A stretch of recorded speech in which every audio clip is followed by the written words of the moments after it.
I was reading a story last night. There was a sentencing hearing in a murder conviction where they had the victim that was killed present in the final sentencing like a message to the person that had been convicted of killing them. And I found that was very strange to be in court, but that happened. Yeah. Wait, and they allowed it? They allowed it. How? I guess it's such a gray area, such a new thing. It was like an insane thing, but like. So it had to be objected though, right? Overruled. I want to hear from the dead. It was in the sentencing. The conviction had already happened, and like everybody gets a chance to speak, and they played a video, and it was like, yeah, I really think it was AI generated. It wasn't like AI the guy generated. recorded it. Okay. Yeah, the guy died in like 2021. The demise of civilization is going to be man-made. I don't know if it is going to be the virus that I predicted, or if it's now going to be AI. Sooner than Everybody, later. hold on. Buckle your seatbelt. I saw a video of this, too. This is pretty crazy. So don't be this driver. That is the disclaimer we're going to throw out. Okay. Ohio Department of Transportation shared video showing what to do, what not to do when or if you miss your exit on a busy interstate. On Friday, we were talking about if you go, if you get in that 1 mile, yes. you got to get over sooner than later. This guy waited a little bit. No, I mean, that is the worst thing you do is stopping. Oh, no. I think what he looked at is if I don't make this exit, look at the traffic on the other side. My ass ain't never getting there. Yeah. But now he's just going to drive away? Yeah, you see ODOT's traffic cam video if you're watching us right here. Cars are seen traveling down Interstate 71. Everything looked like business as usual. However, the red vehicle seen stopping abruptly just after missing that past exit. Several other vehicles stopped in time as the red vehicle continued to sit there. However, one van didn't react quickly enough, crashed into the stopped vehicles, causing a chain reaction. Wow. ODOT shared the video as a reminder of what to avoid when and if drivers miss their intended exit. They give the advice when you are driving along a major interstate, you miss your exit, do either A, keep driving, get off at the next one, which he saw the traffic backed up, wasn't going to do that. B, come to a complete stop, cause a multi-car rear-end crash, and then drive away. They went on to say, hint, never answer B. Always go A. Yeah. Listen, if I was good news, no life-threatening injuries, though, according to this. Can we let it reset again? I want to see it from the beginning again. If I'm the gray van that plows into everybody here at the end, I don't let him roll away at this point. Because as I'm coming to a stop right beside him, ready, crash, now, boom, and I'm that gray silver van right here, I just go ahead and plow him to the side and make sure they're staying for the accident report. I have got a feeling the guy in the gray van was doing something else than looking in front of him, probably texting. I'd have gone on and just tapped the accelerator one more time to make sure he was hanging around for the police report. That sucks, man. That is all I got for you. All right, that is Trash Today, and the show brought to you by our friends at Champy's World Famous Fried Chicken, and we appreciate you guys sitting back and enjoying that. The Lake Fest happening this weekend. I hate that it's not perfectly sunny all the time on the forecast this weekend, but I'm telling you, it called for rain yesterday pretty heavily in our area. And you were poolside with tequila. For about 4 hours, the weather was perfect yesterday. So just because the forecast this time of the year may call for something, don't not keep Lake Fest in your plans this weekend. Yeah, it's such a great event. Checking the weather again. It is a coin flip this time of year, so you never know. Yeah, so don't not get out there for that. Baseball news. The Rocky. We talked about Auburn with their big win. They got a doubleheader today with South Carolina. The SEC so good. We'll be at the Hoover Met coming up in a couple of weeks for that. But in Major League Baseball, the Rockies are on pace right now, not only to have more losses than the White Sox had last year, which was a record, but they're on pace to set the run differential record. They're at minus 110 right now in run differential. They're on pace to be minus 477 in run differential when the season is done. The record not set by last year's White Sox. They lost a lot of close games. The record was set by the 1932 Red Sox, and their record is minus 345 in run differential. The Rockies are on pace for minus 477. Yeah, not quite 4 runs a game. By now, you guys know how I feel about my fashion. However, did you know that I care about your fashion choices? Cargo shorts are out. Flip-flops are only appropriate on the boat. And please throw away that stained t-shirt from college. You may be thinking, EG, that's all I own. What do I do? Here's what you do. Go to nextround.store and fill your cart with a wardrobe that is approved by me. Stock up on logo t-shirts, hoodies for football season, and hats for every day of the week. Trust me on this one and head over to nextround.store to get stocked up for this season. There's no off-season at covercrimson.com. Sign up now and get daily shows plus behind-the-scenes intel that will keep your Alabama fandom rolling all the way up until kickoff. Follow Cover Crimson on all social platforms and sign up today at covercrimson.com. Take the next round anywhere you go with official Next Round gear. Buy yours today at nextround.store. Follow Scott Forrester on Twitter at ScottForresterTV. Jim Dunaway, Lance Taylor, Ryan Brown. Live from the Birmingham Racecourse Casino Studios, the Next Round, presented by Bud Light, is on now. New week now on this Monday. Brownie off one more day. He's back with us tomorrow. Lance Taylor, Jim Dunaway. Forrester off today. They're mudding it up in the softball tournament. He's back with us on Wednesday. Good luck to his daughter. Melton is doing Tyler's job. Tyler's doing Forrester's job, all in the back room. Emily, Grace, and Taylor Korn on our social media platform at Next Round Live. Follow, like, subscribe, thumbs up, comment wherever you get us. Turn on those automatic downloads. What is going on? Are we doing a show in Phoenix today? What do you mean? Melton, what is obvious about us?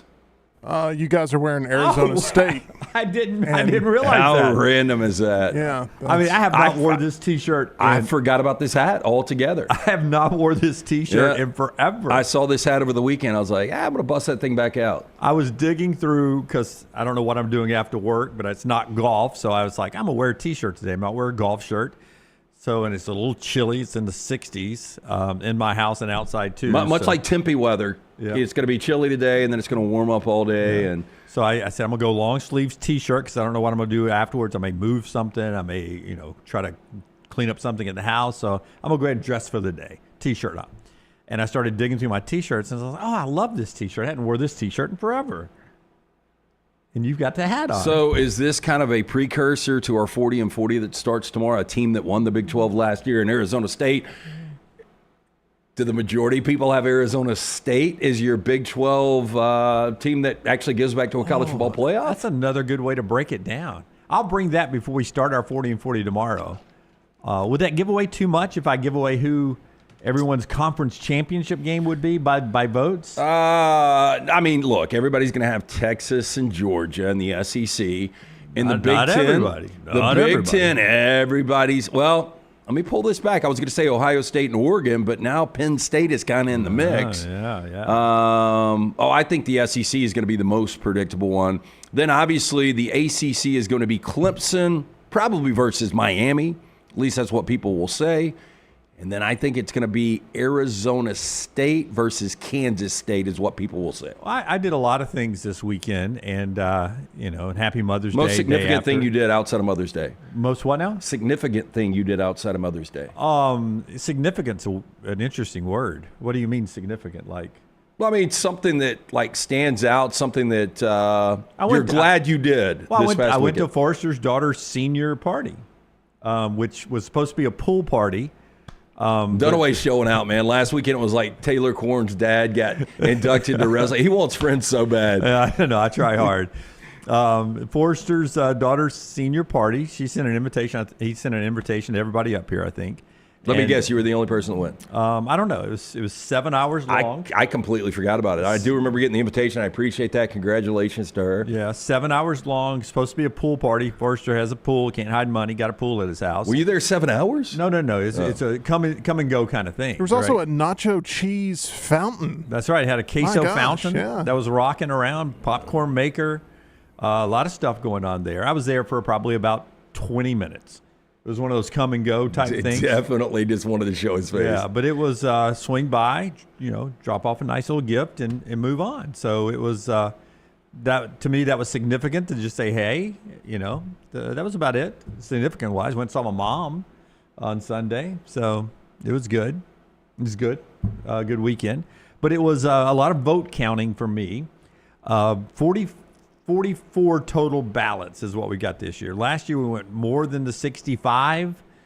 We got 44 this year. The return rate in time for the midnight deadline, which I gave everybody about a day grace period, and I cut it off at that point. We didn't start it early, though, right? Just no, this normal time. People just consume with NBA postseason, or I get the feeling that because of the portal, because of the playoffs going longer, people are intimidated. They might be really wrong. No, I think it takes us longer to get into college football mode than it used to. Wow, I don't see that. No, like last year, I think we're always in college football mode now. We tried to, but last year, like I wasn't ready for summer to be over with. I mean, it was like, I remember telling people this. It was like mid-season before I was ready for college football. I was having such a great summer last year. I did not want it to end.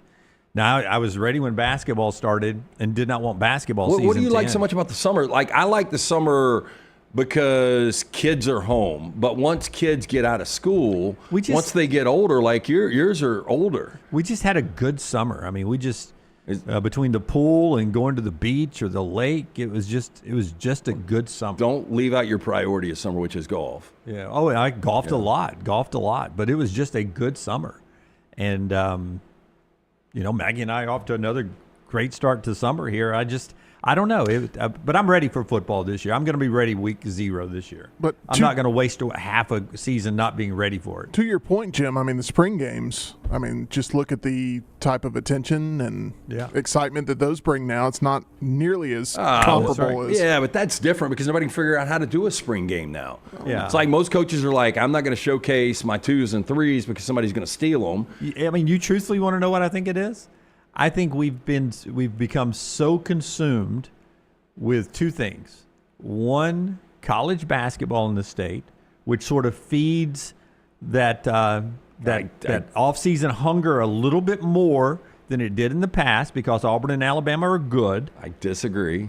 And so that takes you a little later, and so now you got a little respite that you've got to have to cleanse your palate, and then you start cranking up for the college football season. I think that's part of it. And I think the other is that this time of year, we have such good things streaming that it fills the holes that we didn't for so many times we didn't have. The television just wasn't as good as it is right now. And I think I agree with the television not being as good, but I think the popularity of college football has never been this high. No, I'm not saying it's not this high. I'm saying the off season, the basketball being good in this area takes us, what was it? Probably in February in the past. But you got to admit, most college basketball fans are very casual college basketball fans in this state. Not anymore in this state. Yeah, they are. Not anymore in this state. So let's say 100% of Alabama fans that are like diehard football, they've always had that really rabid fan base, but it's so much smaller. It's like 15% of that 100. Oh, I'm not saying it's I'm not saying it's close to college football. I'm not even saying that. I'm saying that basketball is so good that it is filling up our off-season cup so much that by the time you get to April, Auburn played into April, Alabama played to the Elite Eight, that you've played so many meaningful basketball games. It has filled up that off-season so much that now we take our normal respite, which usually would have been February, March, and in April, you're like, I am ready for college football. Now you're basketball till April. I think June is when we're like, man, I am ready for college football to get here. I think most people are ready the day it ends. Yeah. I could be completely wrong. I'm just speaking for myself. College basketball to me is like an airline meal. Right. Like I eat it, but the difference in that and going to a really good steakhouse. Yeah. No, I don't disagree the passion. I'm just saying that because Auburn and Alabama is so good, I think it has filled us up a little bit. That makes the off season a little shorter for us around here.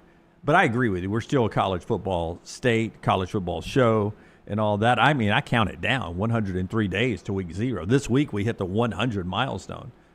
So, is tomorrow a significant team that we kick it off with?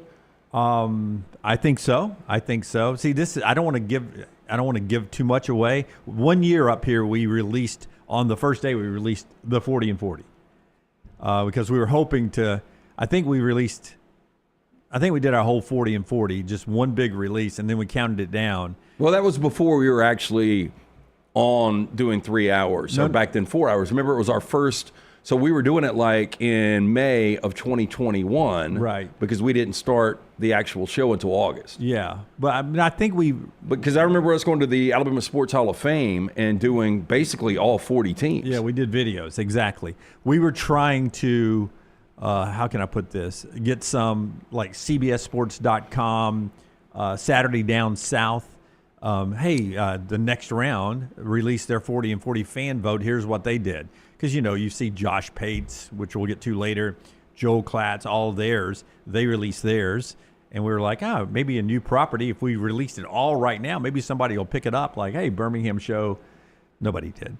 So we went back to our old way of doing it one at a time. So privately, we'll release number 40 tomorrow and move 40 shows all the way up to SEC Media Days. How close is that? It's very close. Yeah, well, so we're counting today, 41 shows, and then the next show, 42 shows, we're at SEC Media Days. Yeah, look, and that really kicks it off. I mean, for me, SEC Media Days, I mean, once that hits, it's right around the corner. I've got something special for you and Brown tomorrow. Okay, I can't wait. Yeah, I came up with it over the weekend, and then I was like, well, Brown's not going to be there Monday, so I'll hold it till Tuesday. Okay. Yeah. It's not the new release gear that's going to be at nextround.store? No, that will be out this week, though. Okay. So that has been ordered.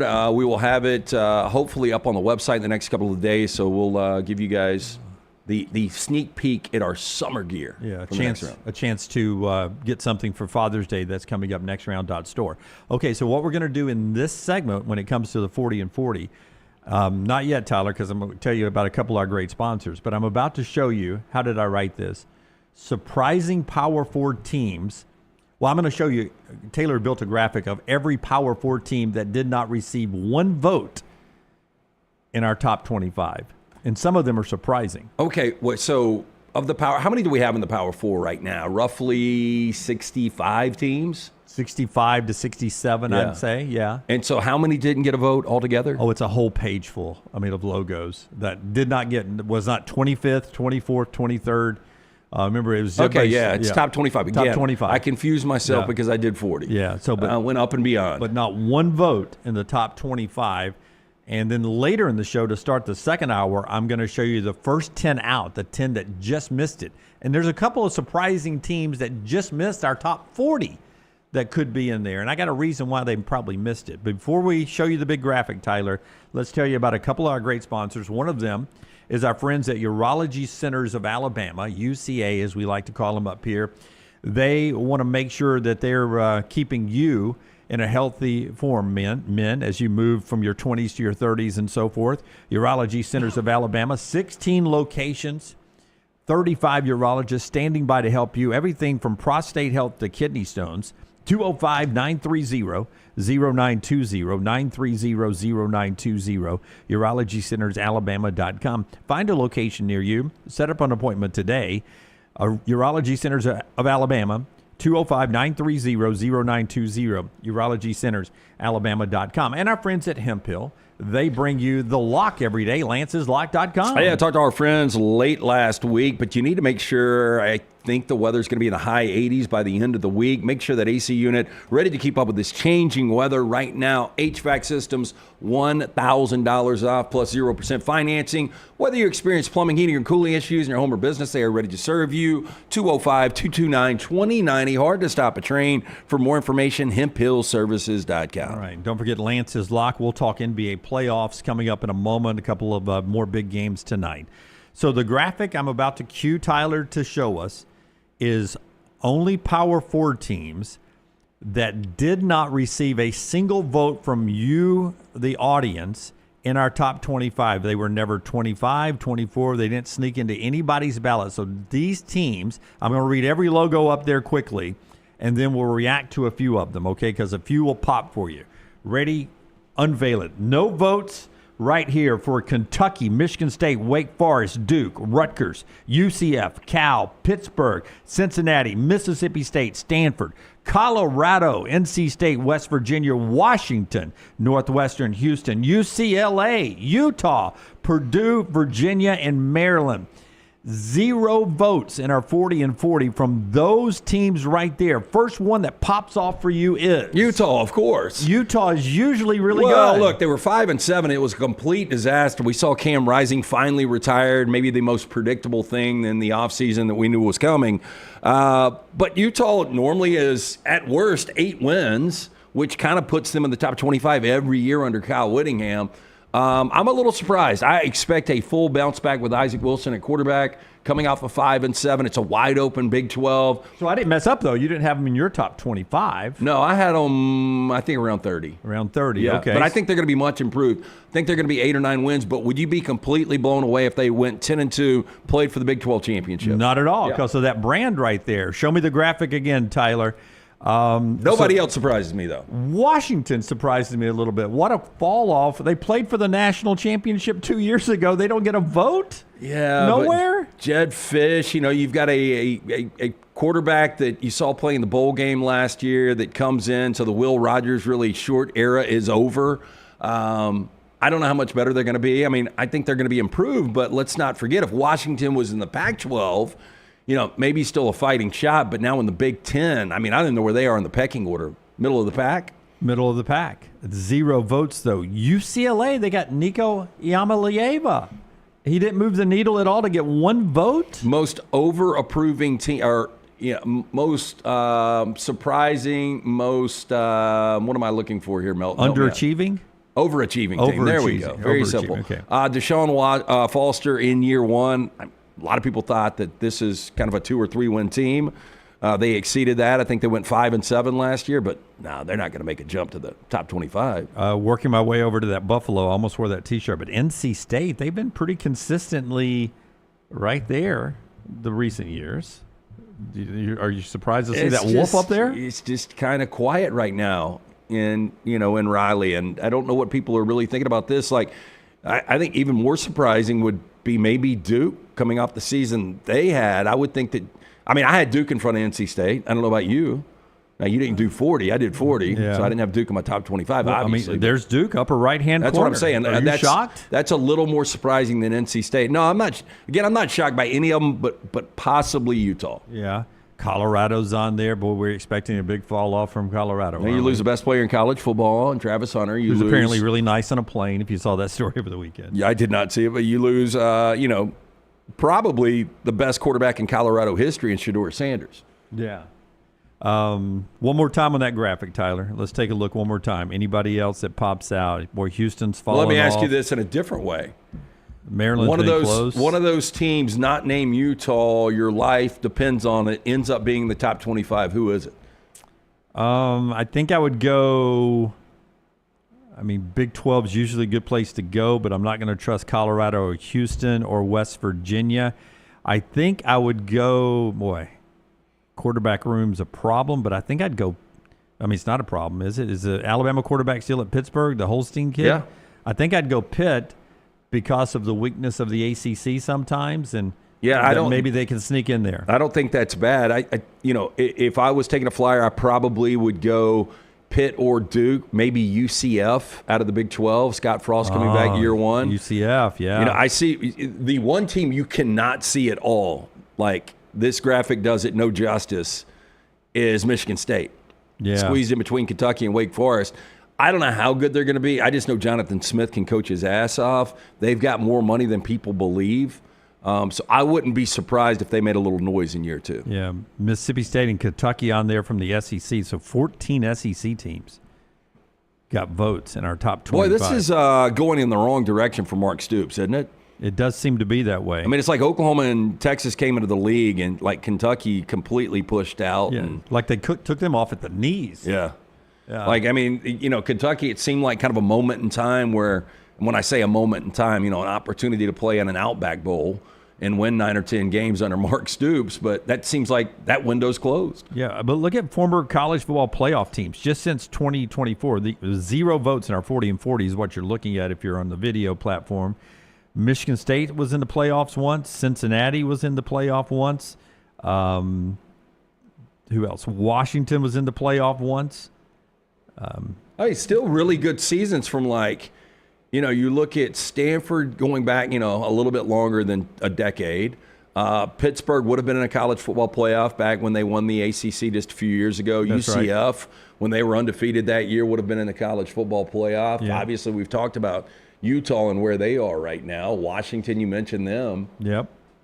Yeah, it's a surprising list of logos there that did not With get any votes from you Northwestern in guys. 2020, when they had the halftime lead over an Ohio State team that eventually played Alabama for the national championship, that Northwestern team playing for the Big Ten championship, would they have been in the college football playoff? I guess they would have been. Yeah, I think if it was a 12-team playoff.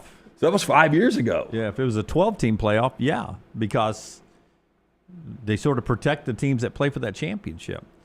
All right, so that doesn't mean if your logo's not up there and you're a Power 4, that doesn't mean that you're not that you are in the 40 and 40. We've got 10 that just missed. We're going to show you that list to start off hour number 2, and we'll do it one at a time with quick responses from LT and I, and then we'll go back and break it down. But we've got the first 10 out that will come your way to start hour number 2 at 10 Central Time. Connor O'Gara is on the show to start hour number 3. He's at 11 Central. He's been doing what LT did. If you missed LT's version at Next Round Live, he's been ranking quarterbacks and coaches and all of that at Saturday Down South as he gets ready for the college football season. We'll talk to our friend Connor O'Gara coming up at 11 Central. All the usual stuff, 4 downs, viewing menu, and our Bo Tender moment of the day from Bojangles coming up a little bit later on as well. But first, it's our daily update on Bill Belichick, being brought to you by our friends at A+. Hey, if you're looking to remodel right now, there's only one name we want you to remember. Actually, it's 2 names, Brad and Bell. Brad Bell and the fine folks at AlabamaBathRemodels.com, AlabamaBathRemodels.com. If you have an outdated bath or shower or island in the kitchen or whatever, Brad Bell with A+ Tile Home Remodeling will help you out.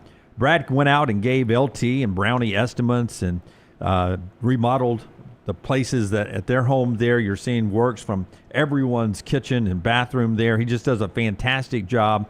High quality work. Financing options available. Stop looking at your old, ugly tile shower. Find A+ Tile Home Remodeling on Facebook to see some beautifully finished bathrooms. Or you can actually call Brad up today or text him. This is actually his cell number, 205-422-1758, 422-1758. That's his direct line. His team now serving Huntsville and Mobile as well, so not just Birmingham, Huntsville and Mobile as well if you're watching or listening to us today. Make the call that LT and Brownie made. Brad Bell at A+ Tile Home Remodeling, 205-422-1758 or AlabamaBathRemodels.com. All right, so Bill Belichick not coaching football this weekend. Did you see where he was? I did not see where he was. I'm going to assume his mother's dead. Is that a safe assumption? He's 73. That would be almost biblical. Yeah, so I'm assuming he wasn't spending time with mom. Okay, so I'm going to throw these out. Was he in Nantucket at an all-white party? Was he at the Country Music Awards? Was he at a beauty pageant? Or D, none of the above? I would go the white party. The white party is so out of his element, but it's so in Jordan's element that I think she drug his ass there.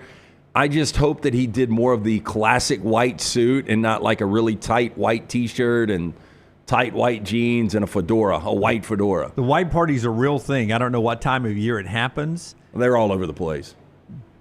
But it's not the correct answer. Okay. New York Post has the correct answer for us right here. Bill Belichick supports Jordan Hudson at Miss Maine amid UNC band drama. Coaches here. She was Miss Hancock, as it says on her sash. Her last name. Right? No, that's Hancock, Maine is where she's from, right? That's not her last name. Yeah, Jordan Hudson's her last name. Yeah, slide a D in there. Yeah, Miss Hancock is on the sash, and she did not win.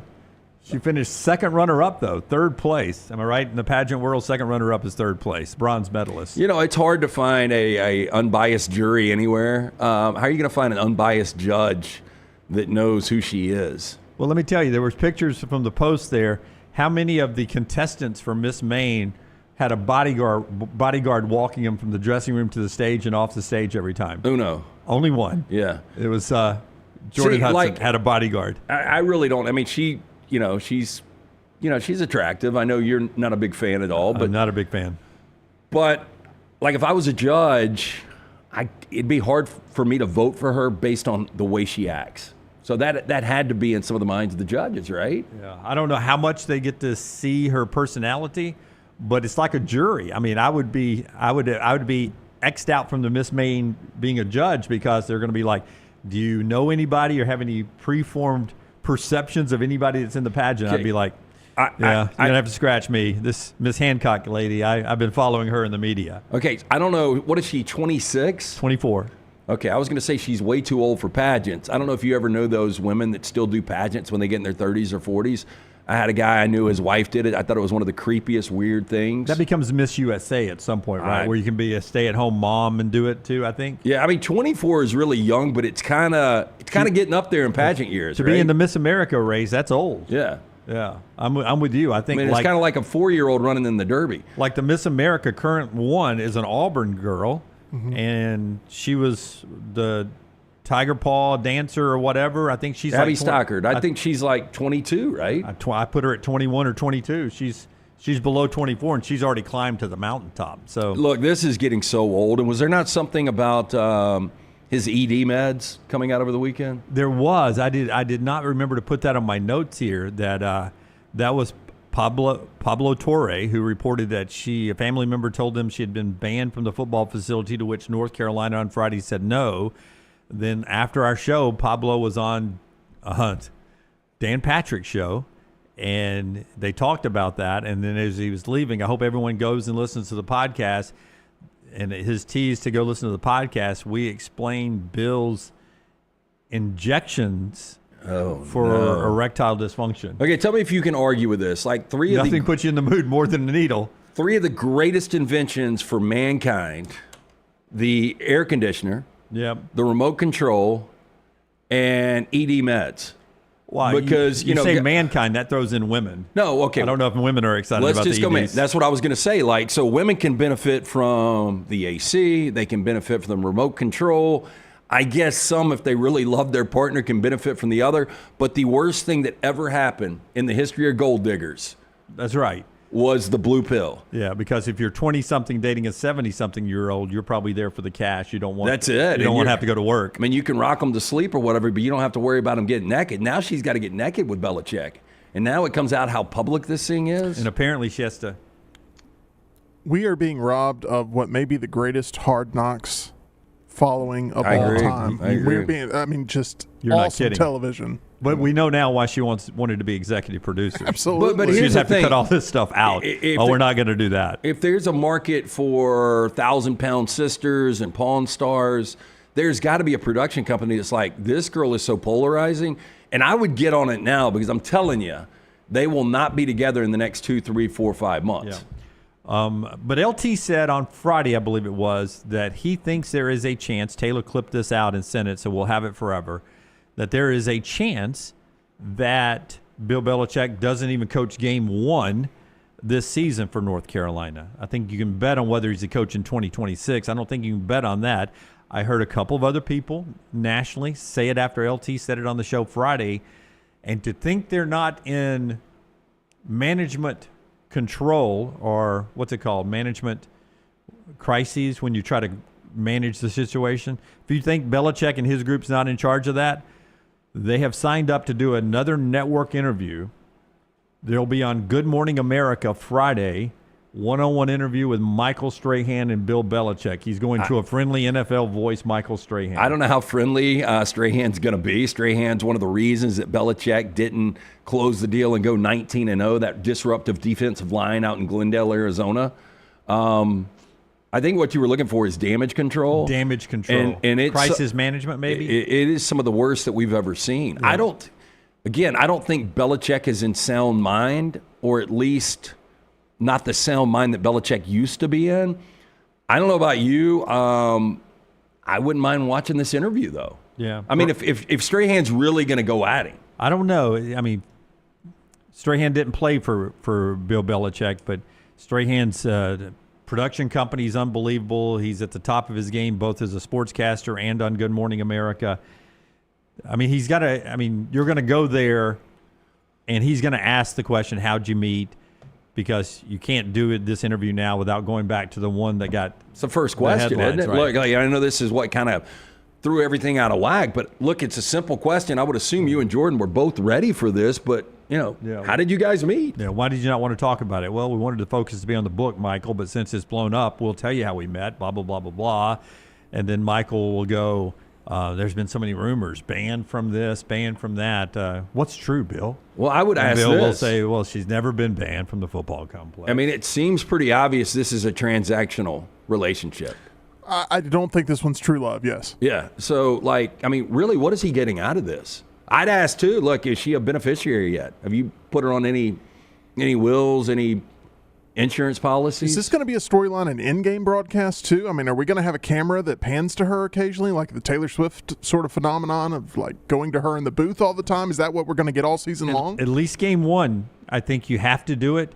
If only to see if there's a bump in the ratings for it. You know what I mean? Well, there will be. Like they didn't know that Taylor Swift would be the NFL bump until they did it the first time, and then they were like, "Wow, we had a lot of people watching that were Taylor Swift fans." I think they probably knew that. Let's keep showing her every now and then. So we remember how big, and I brought this up a couple of weeks ago, that the TCU Colorado game was Deion's first game. So you've got TCU and Belichick in his first game. I think the game's in Fort Worth, right? I think it's neutral site. I think it's in Charlotte. I'll tell you right now. I'm just saying, if it is in Fort Worth, can you see her like some kind of cowgirl get up? Oh yeah, absolutely. She's already wore the duster at the North Carolina spring game.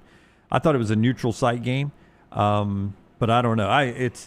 It's crisis management. Damage control this week for Bill Belichick. Good Morning America Friday on ABC. If you don't know where Good Morning America is, if you want to watch that. You pulling up the schedule? Yeah, I thought it was Monday. It's Monday night. Oh, it's Monday night. Okay, so it's a Monday night game. Could be in Atlanta. Yeah, here we go. It is in Chapel Hill. Chapel Hill, home game for him. And they're favored too. I'm gonna take TCU plus 2.5. Too many distractions, right? There's a lot of them. We'll see if he's actually coaching in it. That's Friday on Good Morning America. Time now for our Bojangles Tender Moment of the Day. We go to the Truist Open. After I tell you that it's Bo time, nothing is better than the crunch you get from your first bite of Bo's Chicken Tender, except maybe the second bite. Bojangles, new crispy hand-breaded tenders, packed with flavor, perfect for dipping. Try the Carolina Legends new crispy Bo's Chicken Tender. It's Bo time. He lives in Vestavia now. His name, Sepp Straka, and Straka goes out and wins at the Truist this weekend. According to The Athletic, best iron player in golf right now. He is second in the FedEx points behind only Rory McIlroy in national rankings in the FedEx standings right now. So Sepp from now, he's obviously not born here in the U.S. He's plays for the other side in the Ryder Cup coming up here at Bethpage. But he married locally. He's at Vestavia now, so he's sort of a local golfer who's at the top of his game, 32 years old and rising up the rankings. Yeah, and of course, I had him in our pool for the Masters. That didn't work out well. Yeah, but he's PGA Championship this weekend. He's going in hot. I can't play him now. And you can't play him in your thing. But they're in North Carolina at Quail Hollow this week for the PGA Championship. But Sepp is our Bo Tender Moment of the Day with his win yesterday at the Truist, a premier event on the PGA Tour, and that helps him in the FedEx standings behind only McIlroy now at number 2. We're out at Regions coming up on Wednesday. Join us for our Coca-Cola conversations online there. We'll record those with folks like Hugh Freeze and others on Wednesday out there. And then, of course, we're live up there on the number 10 green, the Party Center, coming up Wednesday when we're out for the Regions Tradition. We look forward to that Wednesday. Brown back tomorrow. The Coca-Cola Spectator Village is out there. It's the Regions Tradition presented by Coca-Cola. Wednesday's the Pro-Am, and we'll be out there for all the fun. Hopefully, it'll be perfect weather all day long. and all week for our friends at the Regions Tradition and all the stars coming out Wednesday. We hope to see you there. When we come back, we'll do our viewing menu, and then we'll talk about the NFL schedule release. We get that Wednesday night.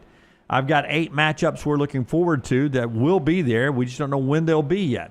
Plus, Derek Carr retires. A surprising stat, historical ranking of Derek Carr and some NFL greats that you'll want to see. All that in the next half hour before we unveil the 10 that just missed your 40 and 40 countdown. The show being brought to you by our friends at Bud Light. Easy to drink, easy to enjoy from the Birmingham Racecourse Casino. This is The Next Round. Follow The Next Round on Twitter, Instagram, and Facebook at Next Round Live. I'm attorney Alexander Shunnarah, Alabama born, Alabama raised, and ready to fight for your rights. I have one of the largest firms in Alabama, and we are here to help you get the compensation you deserve. Call me, Alabama, 323-1000. No representation is made that the quality of legal services being performed is greater than those of other lawyers. Hey, there's nothing worse than waking up to a plumbing problem. Don't get caught in a flooded house. Call the guys at Hemp Hill Services. Adam, Chad, and the team at Hemp Hill are the only ones I trust to fix it and fix it right the first time. Hemp Hill Services does it right and always at a fair price. For all of your plumbing, cooling, and heating needs, trust the name that Birmingham has trusted since 1954. That is Hemp Hill Services. Call now, 205-229-2090. That's 205-229-2090. Man, I love a good meal. I'm Jim Dunaway. A good meal is what you get with my friend Sterling at Champy's Chicken on Highway 119 in Alabaster. We're talking great southern fried chicken, wonderful sides, hand-cut chicken fingers, po' boys, and those Mississippi Delta recipe tamales. You got a perfect menu for everybody. Champy's Chicken is perfect for watching the big game or taking a meal to the lake house, down to the coast, or stay in the restaurant and dine in a great atmosphere. It's all made fresh to order right there on 119 in Alabaster, Champy's Chicken. Looking to expand your business? Let the Next Round help you. Contact us, sales@nextroundlive.com, and be part of the team. Advertise your product to hundreds of thousands of potential customers on our ever-expanding platforms. The Next Round can take your business to the next level. Join our existing partners in the fastest-growing media space, both live and on demand, while reaching the most desirable audience for your business. Get more information by emailing sales@nextroundlive.com, and one of our team members will work with you to build a plan to take your business to the next level using the Next Round. Hey, you. Days warming up, looking like spring. And at New Balance Birmingham, we've got the thing. What pops and what's fresh? Check the selects. Come together at New Balance Birmingham on Highway 280, right next to Chick-fil-A. New Balance Birmingham, we got now. We love the moments, the memories, the magic, the championships. So let's get more. More victories. More celebration. He's got a chance. He won't be caught. More unforgettable. More football. More of what you love. Hey, Lance Taylor from The Next Round to tell you about one of our favorite places for breakfast, lunch, and dinner. That is Hamburger Heaven since 1982. Hamburger Heaven has been serving Birmingham's best hamburgers, cheeseburgers, French fries, hand-spun milkshakes, and sandwiches made fresh to order. All of their ingredients are fresh and prepared daily. This includes their beef, always fresh, never frozen, hand-pattied each and every day. For breakfast, lunch, or dinner, visit any of the 4 locations, Highway 280, Irondale, Gardendale, and Homewood. It's bow time. Tired of choosing between sweet and savory? Why not have both? Introducing Bojangles' new chicken and bowberry waffles. The bold Cajun chicken filet you love, now drizzled with a bowberry honey glaze and sandwiched between 2 warm waffles. Which means your favorite meal of the day just met your new favorite dish. And lucky for you, it's served all day. But it's only here for a limited time, so try chicken and bowberry waffles at Bojangles today. It's bow time. I'm attorney Alexander Shunnarah, Alabama born, Alabama raised, and ready to fight for your rights. I have one of the largest firms in Alabama, and we are here to help you get the compensation you deserve. Call me, Alabama, 323-1000. No representation is made that the quality of legal services being performed is greater than those of other lawyers.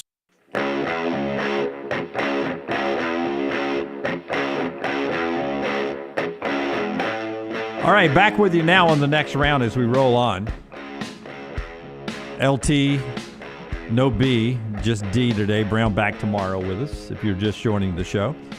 Tyler's about to show you another record for the Southeastern Conference.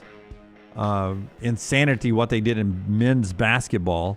And they backed that up with softball, becoming the first conference ever to put 14 teams into the NCAA tournament. Here are the national rankings. These teams are hosting, and you see 7 of the top 8 are SEC teams. A&M is number 1 overall. Oklahoma is number 2. They ended up tied virtually in the regular season and shared the conference tournament because it was rained out.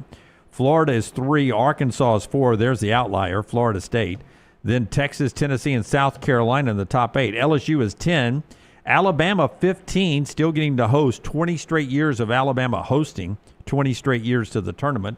But after Alabama not hosting on the road, Auburn's a 2 seed. You also have other SEC teams that have made it. 14 total, 14 of them in the NCAA tournament. And congratulations to Kalen DeBoer's daughter, Alexis. She was the all-freshman Big Ten Player of the Year, Alexis DeBoer.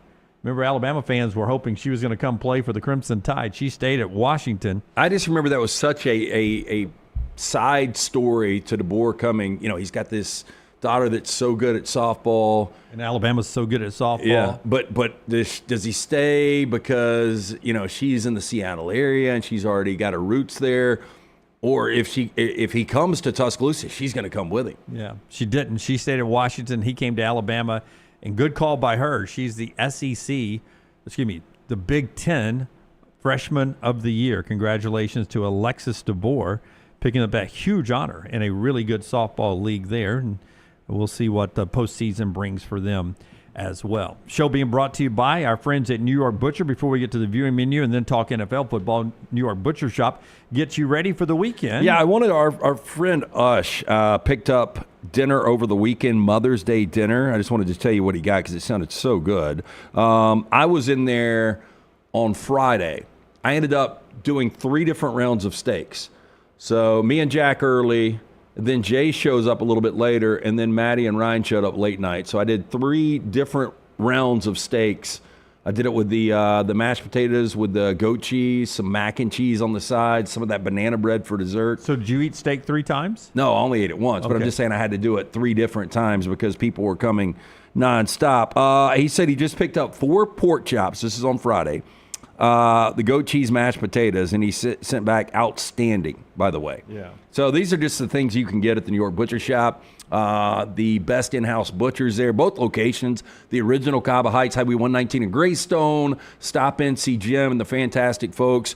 We've got Memorial Day coming up, too. They're taking the pre-orders from that. We'll give you more details on that, but stop in. Either location, Cava Heights, Highway 119. Rare quality, well-done service. It's the New York Butcher Shop. Is that when they do their Boston butts and stuff? Yeah. For Memorial Day? Yeah, Can't wait for that.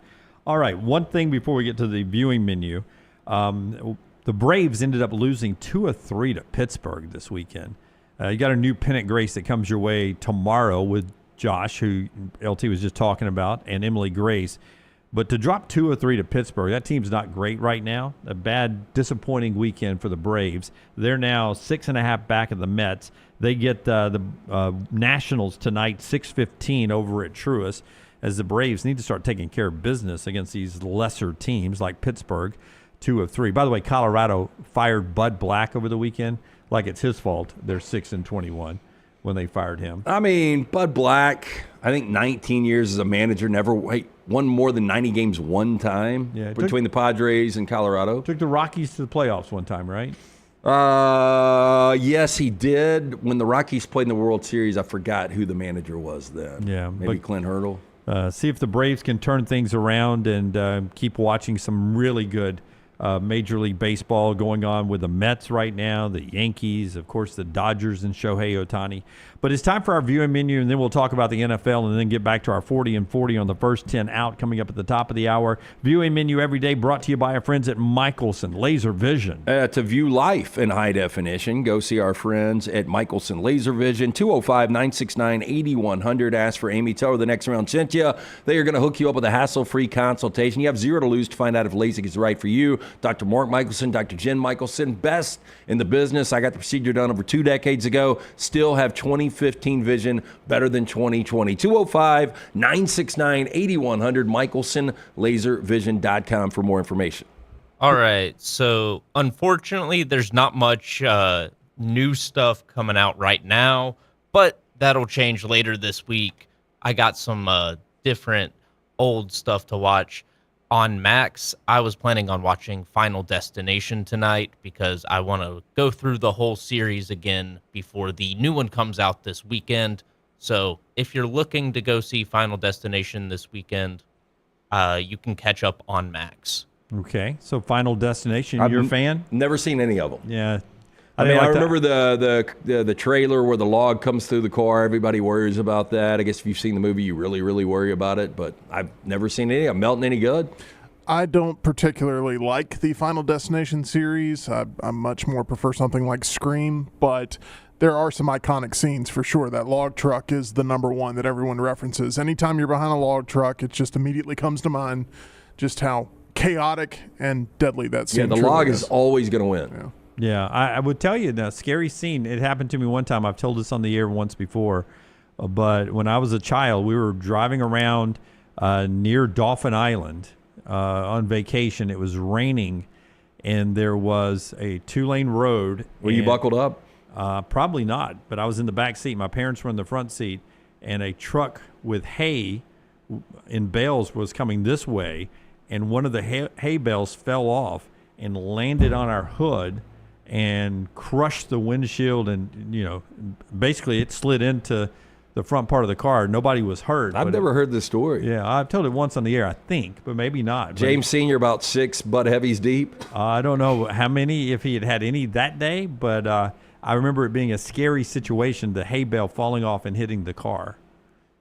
Well, I'm glad you made it through that. Yeah. Glad it wasn't a log. Yeah, glad you weren't on a motorcycle. Glad it wasn't a log, too, but anytime I'm passing hay bales, going the other way, or behind a log truck, always a scary scene, and wasn't even Final Destination. I've never even seen that trailer, but when I'm behind them, I'm like, those little wires, are they really holding those logs in that truck right now? Doesn't seem like it to me. One bad game of Jenga, and that thing's sliding out easy. One bump. Absolutely. I think that Final Destination scene did for logging trucks and just driving behind big trucks in general is the same as what Jaws did for swimming in the ocean.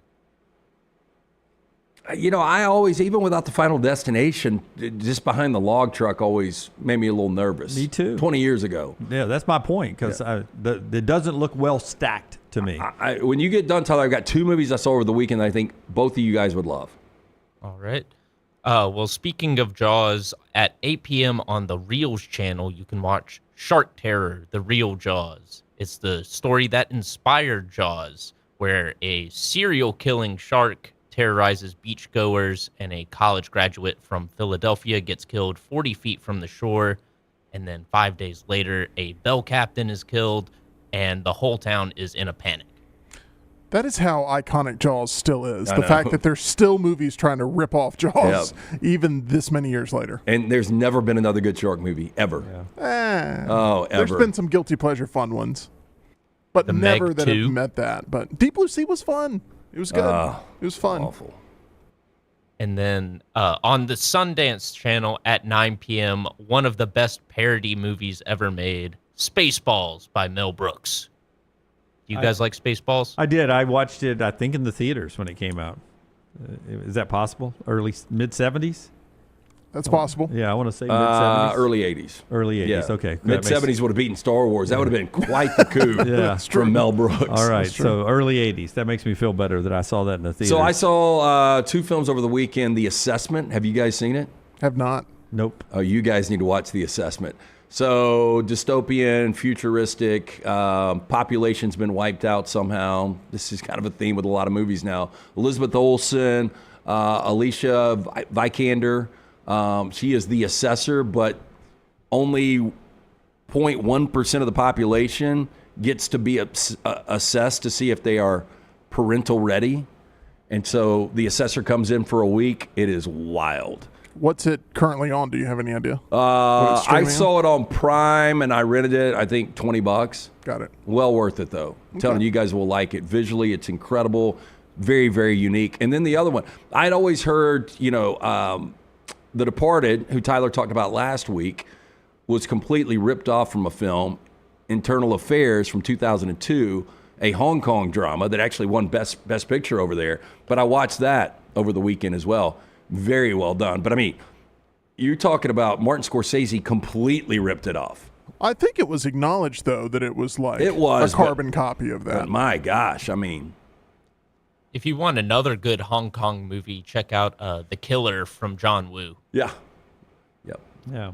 That's what everyone's watching tonight, brought to you by our friends at Michelson Laser Vision. The show also brought to you by our friends at New Life.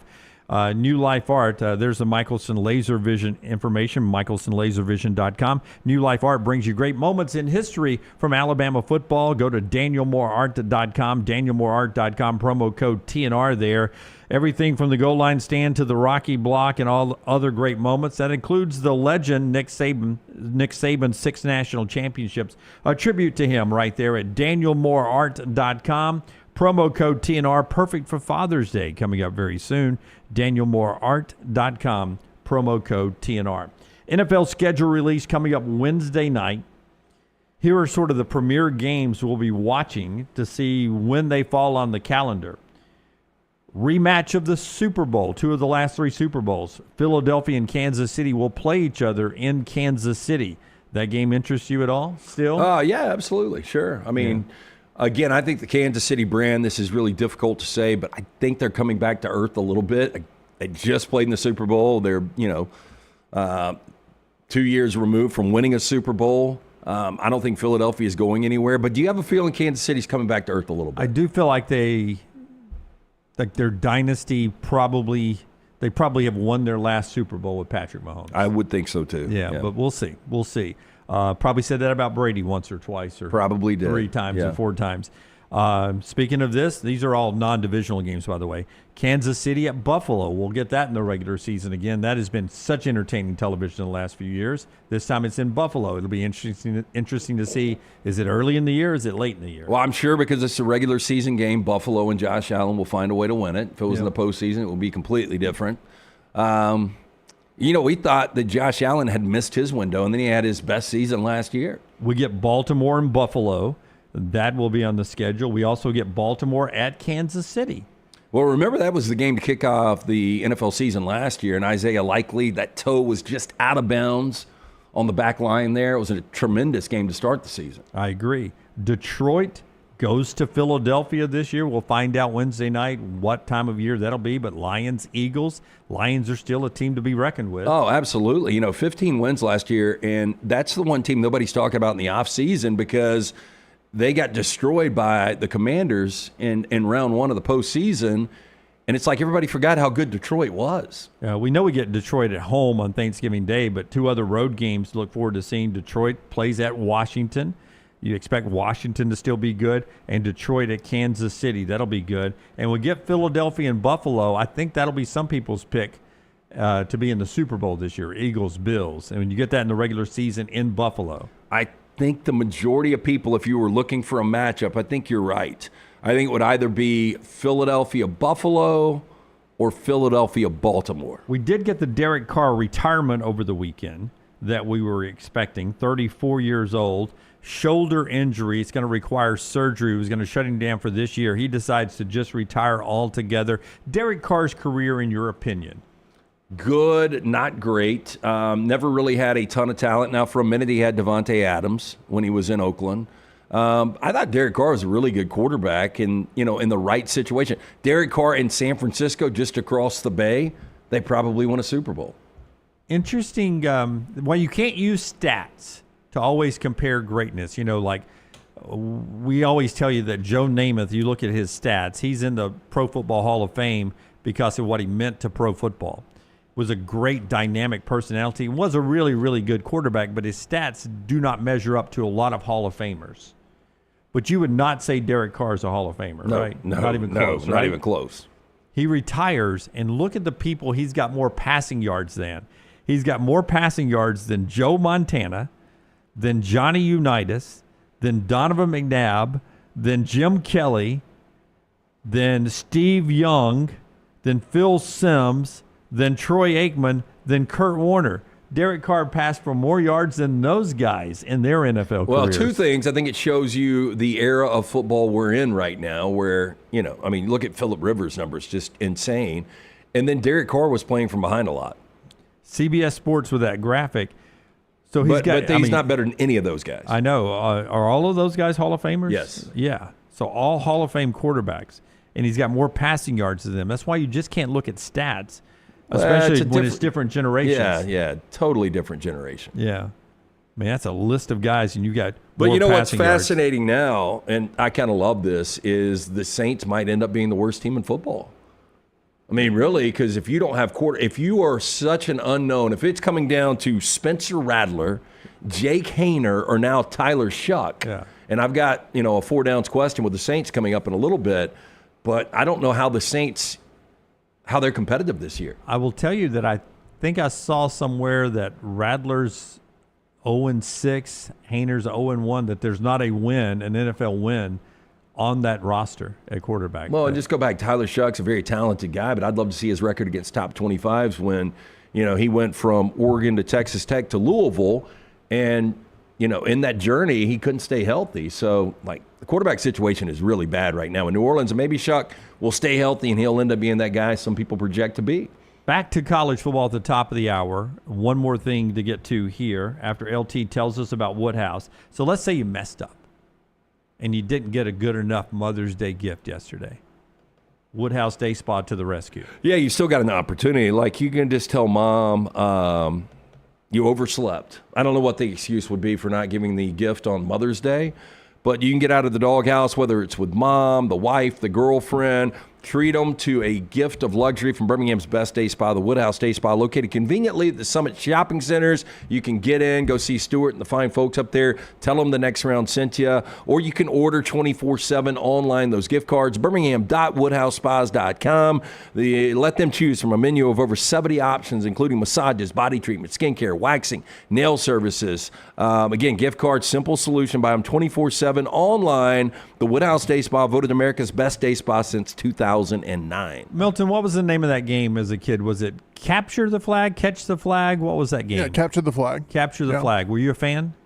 I was a bigger fan of it on Halo than I was in real life. Oh, so it's part of the Halo game. Yeah, there was a Capture the Flag mode, yeah. Okay. It was pretty great. How did you play Capture the Flag? Was that like tag? You had to get teams, to a point? and I forgot exactly how it went. There was obviously a flag out there. Yeah, 2 bases, and then your goal is to protect your flag from anybody trying to steal it. And how do I protect it? You just have to make sure that anybody that's approaching, there's different rule sets, but you could tag somebody, they have to go back to their side. See, we didn't do tag. We had mace, we had a pellet gun, and we had taser. That works too. too. Not. I'm kidding. That does sound like it sounds like something you would. Us and the Flints would have gotten into in Forest Brook in the old days. Yeah. Pepper spray. It's Capture the Flag night in the NBA. In the cheesy transition here, lottery night. I didn't know where you were going. It is lottery night. Lottery night. Cooper Flag's the expected first overall pick, and the ping pong balls will pop out. I'm not excited for Cooper Flag. Best odds to get him tonight: Utah, Washington, Charlotte, or New Orleans.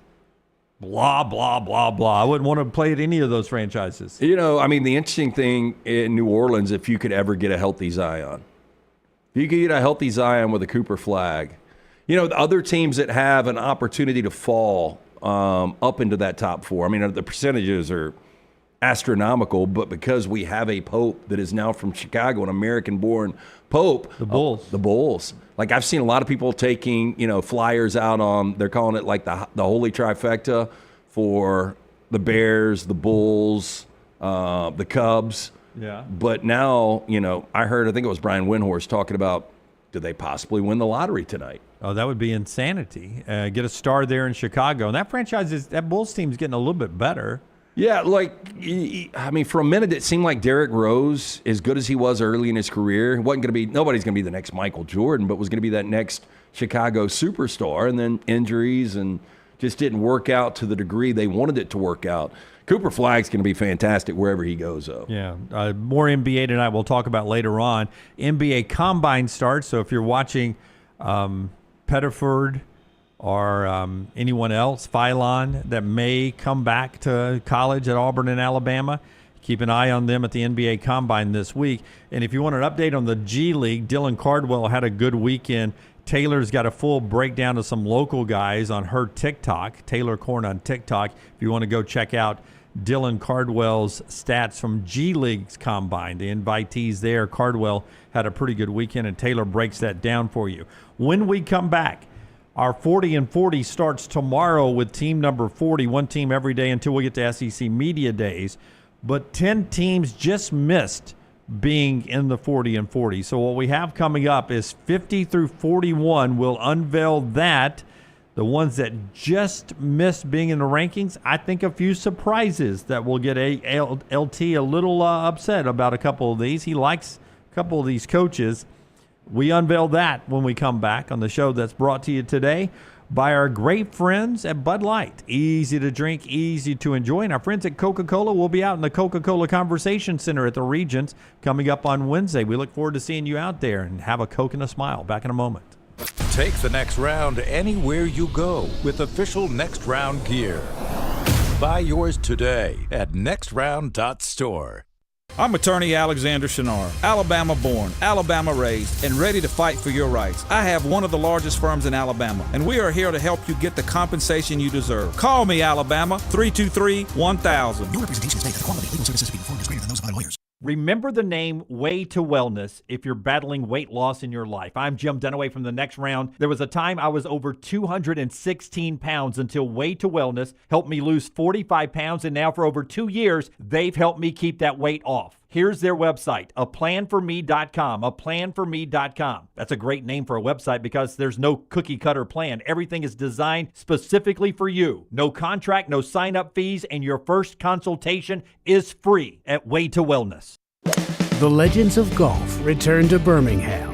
It's the Regions Tradition, presented by Coca-Cola at Greystone, May 14th through 18th. See some of golf's greatest names like Ernie Els, John Daly, and Stuart Sink compete for one of golf's most prestigious titles. 4 days of thrilling shots, unforgettable moments, and world-class golf, all in support of local charities. The Regions Tradition, presented by Coca-Cola. Get your tickets now. Hey, there's nothing worse than waking up to a plumbing problem. Don't get caught in a flooded house. Call the guys at Hemp Hill Services. Adam, Chad, and the team at Hemp Hill are the only ones I trust to fix it and fix it right the first time. Hemp Hill Services does it right and always at a fair price. For all of your plumbing, cooling, and heating needs, trust the name that Birmingham has trusted since 1954. That is Hemp Hill Services. Call now, 205-229-2090. That's 205-229-2090. Hey, let me tell you about our friends at Urology Centers of Alabama. Compassionate and comprehensive urological care with 35 physicians, 17 locations across Alabama. Their patient-centered approach to all of your urological needs. Remember, they've got that new men's health center. It is beautiful, helping men with a wide range of sensitive male issues in a comfortable environment. You can always go online, visit urologycentersalabama.com, schedule an appointment with one of their many urologists today. Twin Peaks is the best in the game. Here, you're in the red zone for every college rivalry and divisional matchup all season long. I mean, where else are the scenic views as good as your view of the game? Only at Twin Peaks, the #1 sports bar. As we all know, there's no off season when it comes to college football. If you want to stay in the know with all things Auburn, join us over on thebarnauburn.com and get $25 off your annual subscription. We'll keep you up to date and give you exclusive content all the way to the first Saturday of football season on thebarnauburn.com. Hey, for all of your IT and printing needs, reach out to our friends at Xerox Business Solutions. Look, I'm still one of those old school guys. I print my notes every single day for the show. If you watch the show here on The Next Round, you see all the notes in front of me. from day one, Xerox Business Solutions. They've been with us here at the Next Round. Local for over 45 years. For all of your IT and printing needs, visit XeroxBusinessSolutions.com or call 205-969-3000. That's 205-969-3000. It's bow time. Tired of choosing between sweet and savory? Why not have both? Introducing Bojangles' new chicken and bowberry waffles. The bold Cajun chicken filet you love, now drizzled with a bowberry honey glaze and sandwiched between two warm waffles. Which means your favorite meal of the day just met your new favorite dish. And lucky for you, it's served all day. But it's only here for a limited time, so try chicken and bowberry waffles at Bojangles today. It's bow time. I'm attorney Alexander Shunnarah, Alabama born, Alabama raised, and ready to fight for your rights. I have one of the largest firms in Alabama, and we are here to help you get the compensation you deserve. Call me, Alabama, 323-1000. New representation is made that the quality of legal services to be performed is greater than those of other lawyers. Jim Dunaway, Lance Taylor, Ryan Brown. Live from the Birmingham Racecourse Casino Studios, the Next Round, presented by Bud Light, is on now.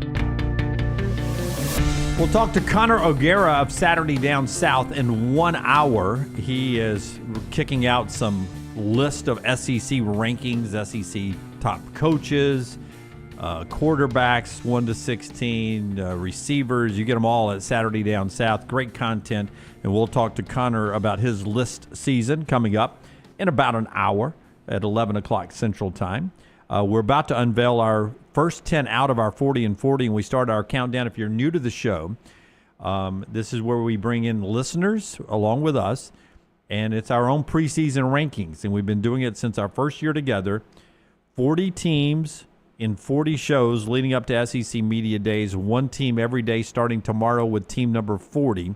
But we've got the 10 teams that just missed coming up in just a second. This hour of the show being brought to you in part by our friends at Odie's, where on Wednesday night it is trivia night again. Yeah, great place to go for lunch or dinner. Enjoy some of the incredible food from Rodney Davis. Almost 40 years now of cooking that up, from the award-winning wings, delicious burgers, great sandwiches, including the Diablo sandwich. Talked about dinner with some friends, clients last Wednesday. Everyone ordered the Diablo sandwich. Get the fork and knife ready. You're going to need it. Ice-cold beer buckets full of the Bud Light. Get in, see Will Haver. It's Birmingham Institution, 2 locations, the original Crestline, newest location right there in Edgewood and Homewood. It's Odie's Tavern. Okay, we've talked about the NFL schedule release, Derek Carr. We've talked about Bill Belichick and his girlfriend at Miss Maine, where she was second runner-up, which is third place if you're not a pageant person.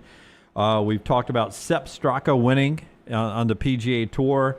We've run through the SEC record softball teams in the NCAA tournament, 14 of them. And we've showed you the Power 4 teams that did not get any votes from you guys on any ballot for our 40 and 40. So what's next is our 10 teams that just missed. We'll run through 50 through 41 here, instant reaction, and then we'll break it down a little bit more. So these are, LT, the ones that just missed. And we started off at number 50 with UNLV. Dan Mullen's group got a little love, got some votes, but not enough to get them in. Well, Hajj Malik Williams will be back at quarterback. We remember Matthew Slucka, a guy that wanted more NIL in the middle of the season. Barry Odom told him to kick rocks. Barry Odom obviously takes the Purdue job. Oh, we're going fast. Okay, sorry about that. Every 15 seconds, and we'll come back. Our Army is in there at 49. Some love for the academies. Yeah, look, Bryson Daly's back at quarterback, one of the better quarterbacks in all of college football. Yeah, next up at 48, Oklahoma State. We'll come back to this one. A little surprised. Got to be disappointed. 0-9 in conference last year. Got to be a bounce-back year for Mike Gundy. Yeah, wonder about his quarterback room a little bit. At number 47, who do we have? Ooh, Virginia Tech. You know, it was supposed to be such a good year last year with Drones at quarterback, and they had 20 returning starters, and they underachieved.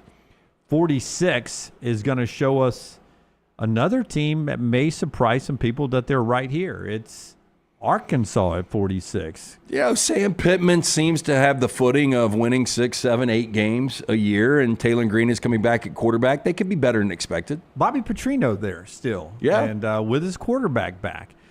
Kansas end at 45. Some people would find that disappointing with their quarterback. Well, I thought Lance Leipold had an opportunity last year to maybe win the Big 12, and they were really disappointing at 5-7. But Jalen Daniels is back at quarterback. Hopefully, he'll stay healthy. Syracuse and the Fran Brown rebuild. He's been very active in the portal with some Georgia players. Look, Fran can recruit. That's the reason they won 10 games last year. But can you replace the productivity of Kyle McCord? Yep. End at 43, just missing our 40 and 40 countdown. The Vanderbilt Commodores.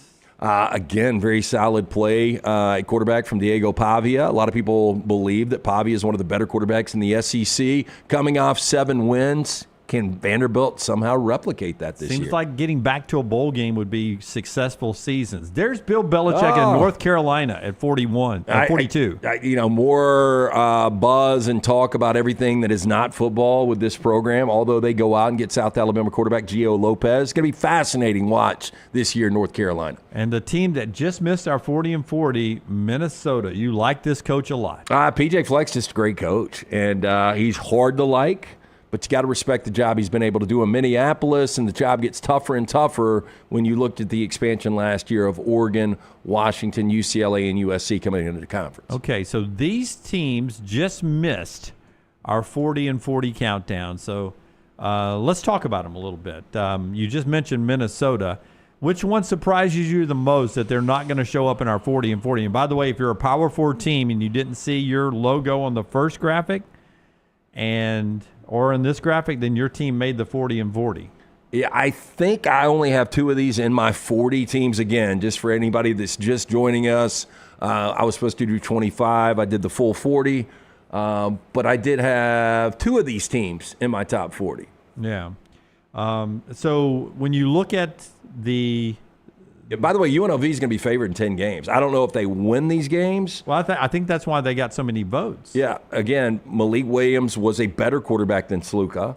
Yeah. You've got Dan Mullen coming in, so the offense shouldn't drop off at all. I mean, I don't know how good UNLV is going to be. I feel a little bit better than Army. Army is a team I had in my top 40 with Bryson Daly. Oklahoma State is going to bounce back in a major way when you're just talking about 0 wins in the Big 12. Yeah. I don't know. Did Taylor send you a full screen graphic, Tyler, of these 10? If we can pop that up instead of reading that on again, just so we can talk about it big picture. That Oklahoma State program being where it is, I just that surprises me. That's where they are. And when you're a Big 12 school, and you're right there at that point, I'll throw Kansas in there too. That's such a wild, wide open league. Would you be shocked if either one of those logos were in the Big 12 championship game? I think it was Brett McMurphy when we were in Dallas last year, because I was like, man, I've got 5 teams that can win the Big 12. And he's like, oh, it's deeper than that. It's 8 or 9. And, now that you saw how the Big 12 did, how it unfolded with Iowa State and Arizona State playing for the Big 12 championship, he was dead on. So I think what's driving people crazy in Stillwater is the inconsistencies. I mean, you go back to 2021 against Baylor. If they get in, they get to a college football playoff, a 4-team playoff. They win 12 games that year. The next year, they drop that by 5 to 7-6. Then they bounce back up to double-digit wins in 23, 10-4. Then last year, again, defeated in the Big 12 and 3-9 overall. Will Backus at Oklahoma at CBSSports.com ranks the worst quarterback rooms in the Power 4. And he puts Oklahoma State at number 1 right now. And that's hard to believe when you just look at the success that Gundy's had offensively and with some of his quarterbacks. Yeah. According to Will Backus at CBS Sports, Zane Flores, redshirt freshman, House Hingney, redshirt freshman, and Banks Bowen, freshman. That's the quarterback battle. Yeah, it seems like not a lot of great options there for Mike Gundy. Yeah. Second worst quarterback room, according to him, also on that list, Minnesota. Dylan Whitkey, redshirt sophomore, another redshirt sophomore, redshirt freshman, and a freshman. Minnesota. Well, I was not a fan. I thought Max Brosmer would be better, the transfer that they got in that was their starter in 2024. So quarterback play has not been good. Wake Forest is the third worst quarterback room. Would you be shocked if I told you Robbie Ashford is likely the starter for Wake Forest? I mean, if you're talking about the third worst quarterback room, no. Kind of hard to believe that this guy was potentially going to play at Oregon, and then we saw him on the field at Auburn.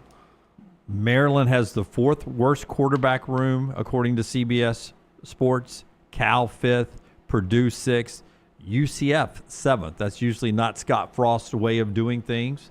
Cam Fancher, redshirt senior, expected to be the starter there. That's not carrying on a very good UCF tradition. What happened to Tagovailoa's younger brother, Maryland? Just going back to them real quick. He's out of eligibility. Yeah, I know that, but like, where is he? I don't know. Canadian football? I don't see him popping up on the UFL stats, so maybe he's in the CFL. I would say CFL. Yeah. I don't think he's on an NFL roster to try to make these rookie camps, which opened over the weekend. Stanford, Kentucky, and Virginia round out the 10 worst quarterback rooms. That includes Zach Calzada at Kentucky. Well, I mean, Kentucky's always getting a transfer guy, and it's always a name that everybody recognizes, a guy that has played at other spots, but that's kind of where their quarterback career goes to die, unfortunately. 7th year of college football for Calzada. He will be in the hunt. Bo Allen's a graduate. He's there. And then Cutter Boley is a freshman that they're hoping, redshirt freshman. Was that still Jimbo Fisher's biggest win ever with Calzada over Alabama back in 2021? That's right. Zach Calzada beat Alabama. And some of those throws that he made at the end of the game were pretty incredible. Yeah. I got to go back and see, for some reason, the South Carolina 2010 win over Alabama and Columbia with Steven Garcia was on my TV this weekend. YouTube TV just serves me up some past games occasionally. You hear a sandstorm in the background? Oh, yeah. Yeah, that place was crazy. Alshon Jeffrey make a catch at the pylon? He did. And was it Marcus Lattimore that was in that game as a freshman? I forgot when Lattimore went out. I guess it was, yeah. Yeah, I think that was his freshman year. Because I'll never forget where I was when he had the injury. I was at the New York Butcher Shop. Ooh, his second injury was the one that ended his career was unbelievable. All right, so that's our 40 and 40 first 10 out, the ones that just missed the fan vote here on the show. We start with team number 40 tomorrow, won every show all the way up to SEC Media Days. So that gets you, that'll count down to SEC Media Days perfectly there. Show today being brought to you by our friends at Bojangles, and we'll talk a little bit more college football right here. But Bojangles wants to remind you, if you're talking about a great place for lunch, how about the sweet or the heat from Bojangles? They got 7 sauces that will definitely add a little extra flavor to every bite for you today at lunch or dinner. Nothing pairs better with their sauces than the hand-breaded tenders. Bojangles has been hand-breading their chicken since the 1970s. If you're looking for sweet, try the honey mustard or add some tang with the barbecue. Or if you're looking for some heat, try the creamy buffalo or peach honey pepper. It's all right there at Bojangles. Order some today of those hand-breaded tenders with your favorite sauce. It's Bo time. It's also time for Austin Simmons at Ole Miss. Austin Simmons, 6'4", 215-pound left-hander, is taking over Lane Kiffin's offense. He's 19, LT, played a little bit last year. Did you see what he also got over the weekend? I am going to guess, because you're asking me this, it's either a dog or a car, and I'm going to say because Jackson Dart had an Aston Martin, I'm going to say it was a car, and it's going to be a badass Range Rover. 19 years old, he got his college degree over the weekend.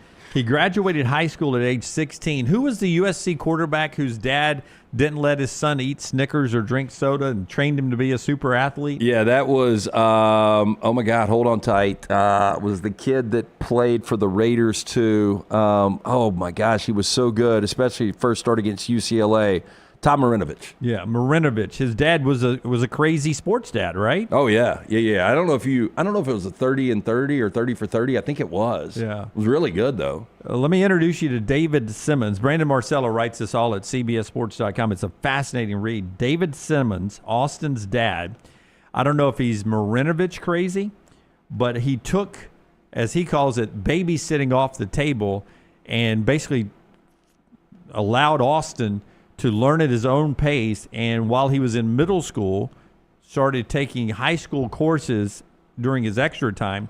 So he graduated high school at age 16 with a 5.34 GPA. First of all that should be capped at 4. I've never understood anything above 4. Yeah. So this is him getting his diploma over the weekend at Ole Miss at age 19. So that means at age 17, he started taking college courses while he was still high school age, but that meant he could not play high school football. So he was, basically a college student at that point. He came to the Ole Miss campus. Last year, he played in 9 games, 282 yards. But against number 2 Georgia, remember Jackson Dart got hurt. Simmons came off the bench, 5 of 6, 64 yards, and led him to a touchdown. And now he takes over the keys for Lane Kiffin. I don't know where you put Austin Simmons on your ranking that you gave Taylor, but we may be sleeping on this kid. Yeah, I think it was middle of the road. It was. I think we could be too, but again, just not a big enough sample size. When Jackson Dart went out, I'll never forget I had Ole Miss pretty big in that game. And when he went out, I was like, oh, damn. And then Simmons comes in, and as you said, 5 of 6. Ball was popping out of his hand. And then Jackson Dart ultimately comes back, and Georgia loses that game. But I think he's going to be really good. He's playing a very friendly quarterback system. When you look at Matt Corral to Jackson Dart to now Austin Simmons, I think he's set up to really be productive. And this is a Lane Kiffin recruit now. The kid's from Florida. And Kiffin isn't having to go out and bring in a red shirt this time. This is a guy he's grown on his own. Austin Simmons, we may be sleeping on. And by the way, we never hear about academic achievements anymore, right? No, that is such a secondary thing. I don't even know if they show first team all SEC academic. I think you've got an SEC graduate logo that you get on your jersey. So he'll have one for basically his entire Ole Miss career, however long he's at Ole Miss. Yeah, and by the way, Marinovich, his dad, was much different. It was all about football. Yeah. I don't think academics came up. Well, this guy, David Simmons, his son also left-handed baseball. They didn't know if he would grow to be over 6 feet, Brandon says in the story. So he started working him on the mound as a left-handed pitcher. And he actually pitched for Ole Miss last season. I don't know if he pitched this year. I assume he didn't because it didn't mention the story. But last year, he had 13 relief appearances for Ole Miss's baseball team in the SEC when he should have been a junior in high school. And he was already pitching in the incredible. SEC.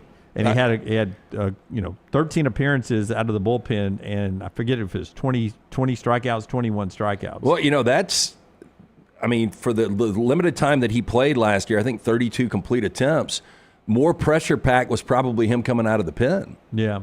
And that probably helps him moving forward this year as a starting quarterback for Ole Miss. Now, he grew past that 6-foot range that his dad did. 6'4". 6'4", 215 left-hander. But his dad says he's still a better baseball pitcher than he is a quarterback, that if he wanted to play baseball, he would be Shohei Ohtani, he says. David Simmons does. I disagree. Yeah. Well, if he was, he made the wrong choice playing football, in my opinion. Yeah, I was about to say, Dad's he could have been going to these quarterback camps, and he's got him, doing microbiology when he's 13 years old, and now Dad's saying he could be the next Shohei, but he's playing in Oxford. That makes no sense. I never understand. And by the way, the quote in there, I don't care about Christmas. I don't care about Easter. We're going to work. We're not going to miss our workouts on Christmas and Easter. So that's from David Simmons in there. Does David Simmons have an Hawaiian background, or does Mom? You saw the lay on him. I did see that. I don't know. But he played arena football and actually coached arena football. David did. So he's got some coaching and professional experience in the Arena Football League. I bet Lane Kiffin loves that. When you say your son is better at baseball but he's playing football, that he would be Shohei Ohtani, would you not let him play baseball then? Because your career can be longer. Right. Yeah, that makes no sense at all. Yeah. Unless Austin Simmons is like, I'm burned out. I don't want to play any more baseball. It's all about playing football for me. But if you're that good, as you said, baseball money so different. Of course, quarterback money now is incredible. Yeah, baseball is different. But he's one of those guys. I am fascinated by 5, 6, 7 quarterbacks in this league this year, but he is one of those guys. We will look at an interesting comment from Stuart Mandel and Bruce Feldman coming up in our next segment involving Lincoln Riley. And we'll look at Josh Pate's top 25. He released it on his show last night. That's in our next segment. But one more thing to get to college football-wise in this segment. Right after, it'll be our Shunnarah Spotlight. But first, let me tell you about our friends right there at Storm Restoration Roofing. That's our buddy Greg from Pell City in Storm Restoration Roofing. Man, massive storms again overnight. They're pretty bad storms when it's thundering and lightning at 2 o'clock in the morning. These afternoon pop-up summer storms, that's just part of living in the South. But it's a pretty strong system. when it's popping through at 2 o'clock in the morning like last night. So if you woke up this morning, you had some loose shingles or anything like that, Greg from Pell City is your call. 205-542-3531. 205-542-3531, or look him up on Facebook, Greg from Pell City. A+ rated with the Better Business Bureau, locally owned for over 20 years. That's a picture of he and his wife, Andrea. Happy Mother's Day, a day late, Andrea. 10 kids. They're rooted deeply in the community. That makes them trustworthy. They're not going anywhere. Their warranties aren't going anywhere, and they'll always back up their work. And it starts with a free, no-cost, no-obligation roof inspection. Give Greg a call. Find out if your roof's been damaged. 205-542-3531. 542-3531, or Greg from Pell City. They're on Facebook. And our Spotlight brought to you by Alexander Shunnarah. Hit it, man. The College Football Spotlight. Alexander Shunnarah, man, he is local trial attorney, and he has built something that he wanted to do in our community, and that is a lawyer for anything. So whether you need a lawyer to help handle any damages from bad medicine, any other problems, fire, storm damage, personal injuries, Alexander Shunnarah does it all, and he does it with great success. He is the name when it comes to trial attorneys. Alexander Shunnarah in Birmingham for over 24 years. Local, built it local. He is an all-star. If you find yourself in need of a lawyer, call Alexander Shunnarah Trial Attorneys. You pay nothing unless they win your case. That's our friends at Alexander Shunnarah. All right. Our spotlight today is a comment from Urban Meyer over the weekend on his podcast with Mark Ingram and Company. Urban Meyer believes if you lie to the NCAA, you should be banned from coaching in college athletics ever again. If you're under investigation and you go in front of the NCAA and the investigators, if you lie to them, you should be banned from coaching in college ever again. This comes off of Sharon Moore's 2-game self-imposed penalty. It comes before Michigan goes to the infractions committee on early June. Remember, delete text. Sharon Moore deleted a bunch of text, and that's one of the reasons he's in trouble. They wanted to look at some text messages between him and Connor Stallions. Okay, and he deleted them. Quick question, ballpark, you just give me what you think. Percentage of coaches that have gone before the NCAA that have lied? I would say 98%. Yeah. I was going to say not told the whole truth, which is a lie. Yeah, I mean, if you get subpoenaed, I was going to go 3 out of 4 still, 75+%.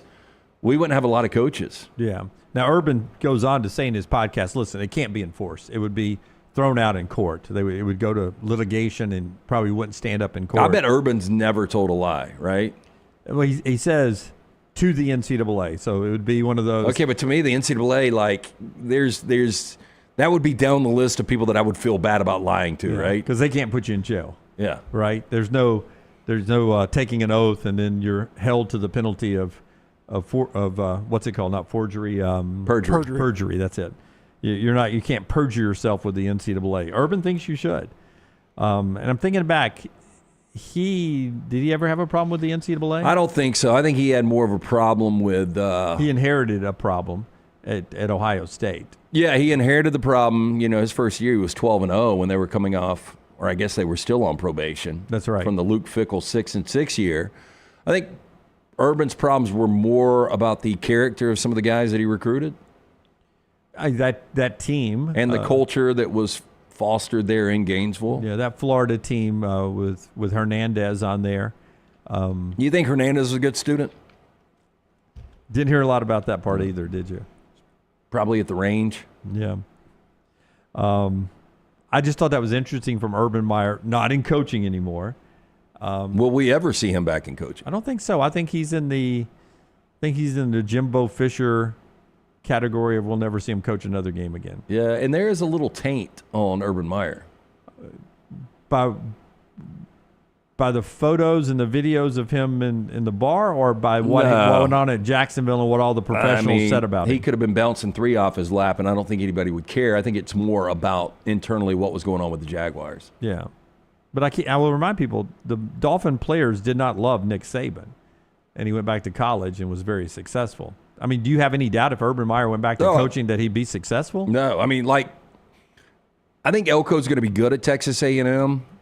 I don't know how good, but, like, if Urban Meyer would have gotten that job, that's one of those, going back to Jimbo, who you just referenced, and we talked about this last week, he wasn't on the list of the 10 worst hires in SEC history. I think that was the list, something like that. Yeah. He should have been, by the way. But if Urban Meyer, a lot of people said when Jimbo got that job, he's going to win their national championship. Urban Meyer would win a national championship in College Station. Interesting. What is Urban? What do you think, age-wise? Urban is, it's going to be, he's knocking on the door of 60, but I'm going to back it down. Hold on, I can do this in my head. 2004 was, he's 62. You got him at 62. I feel pretty good about that. I think you're really good at this.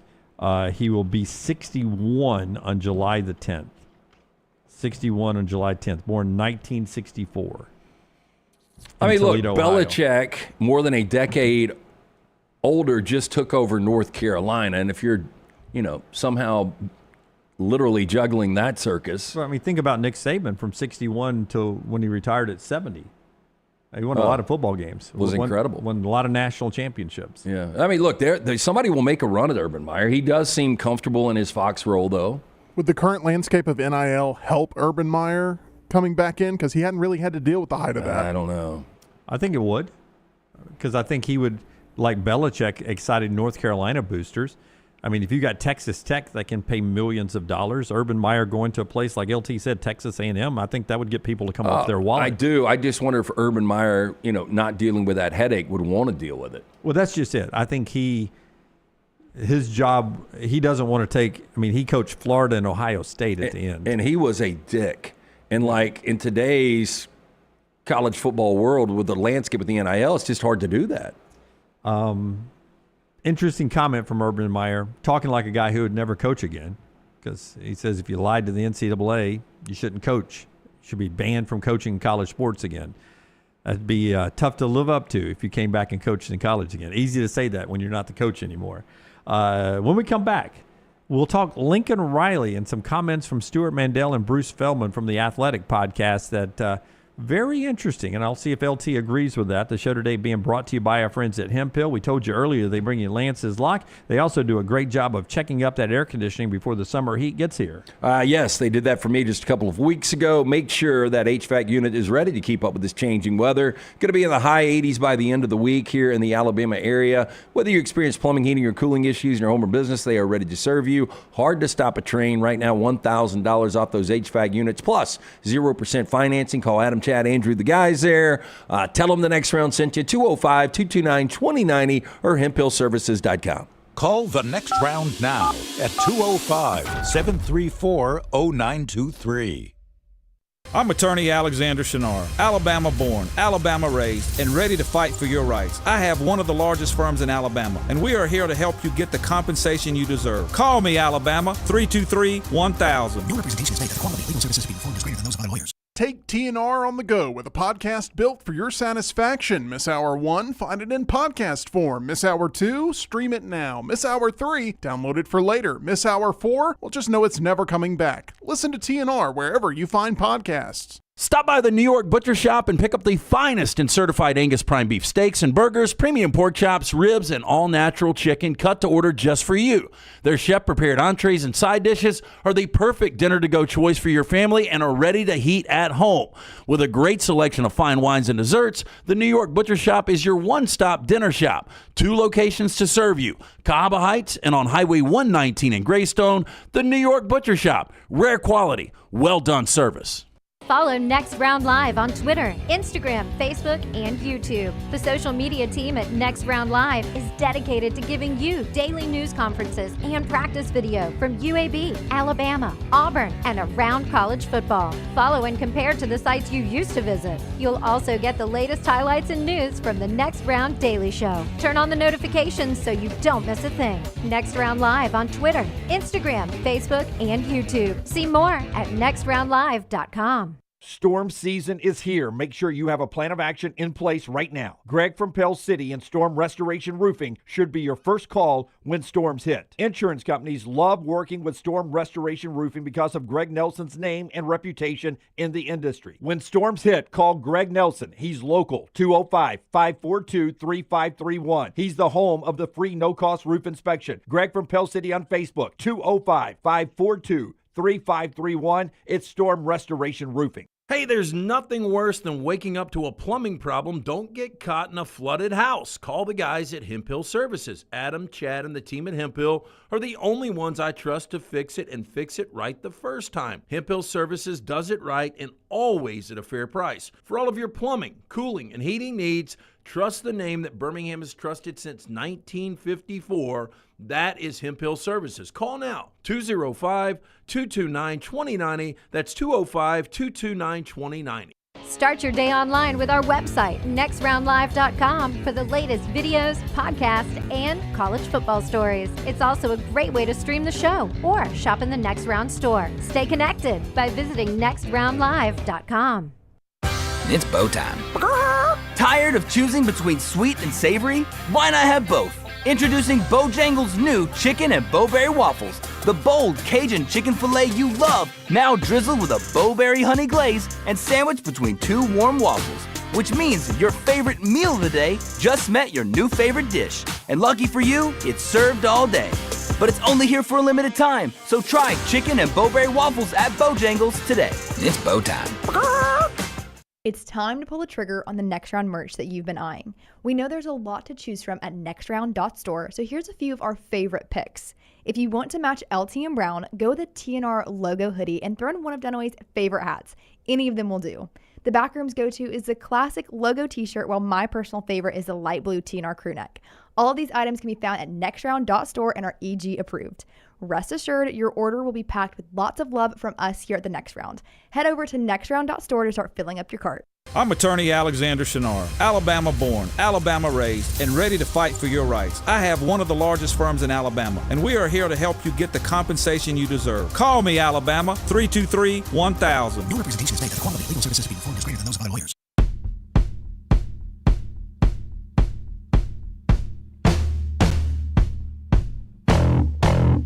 Back with you on the Next Round. A couple of comments from the chat room. One of them from BallFan205 says he thinks PJ Fleck would be a great fit at Auburn if Hugh Freeze did not work out. Boy, I don't know. I mean, he's a really good coach, but there are things that come with him, like rowing the boat. Right. Do you think Auburn fans would like PJ Fleck? I mean, if he's winning 10 games a year and he's got him in the college football playoff, yeah. But can you imagine 1 year of struggling and going 6-6? Before we get to four downs today, brought to you by our friends at Gutter Cap, I wanted to give you two more comments. Jeff, big Auburn fan, thinks the roster is made for 9 or 10 wins for Hugh Freeze this year. 9 or 10 wins. I agree. Look, they haven't had a winning season since 2020. But I do think bringing in some of the guys they brought in, including Jackson Arnold and Eric Singleton, and you pair them up with those young wide receivers, the offense is going to be much better. Royal Payne says, I could see Syracuse upsetting Tennessee early in the season.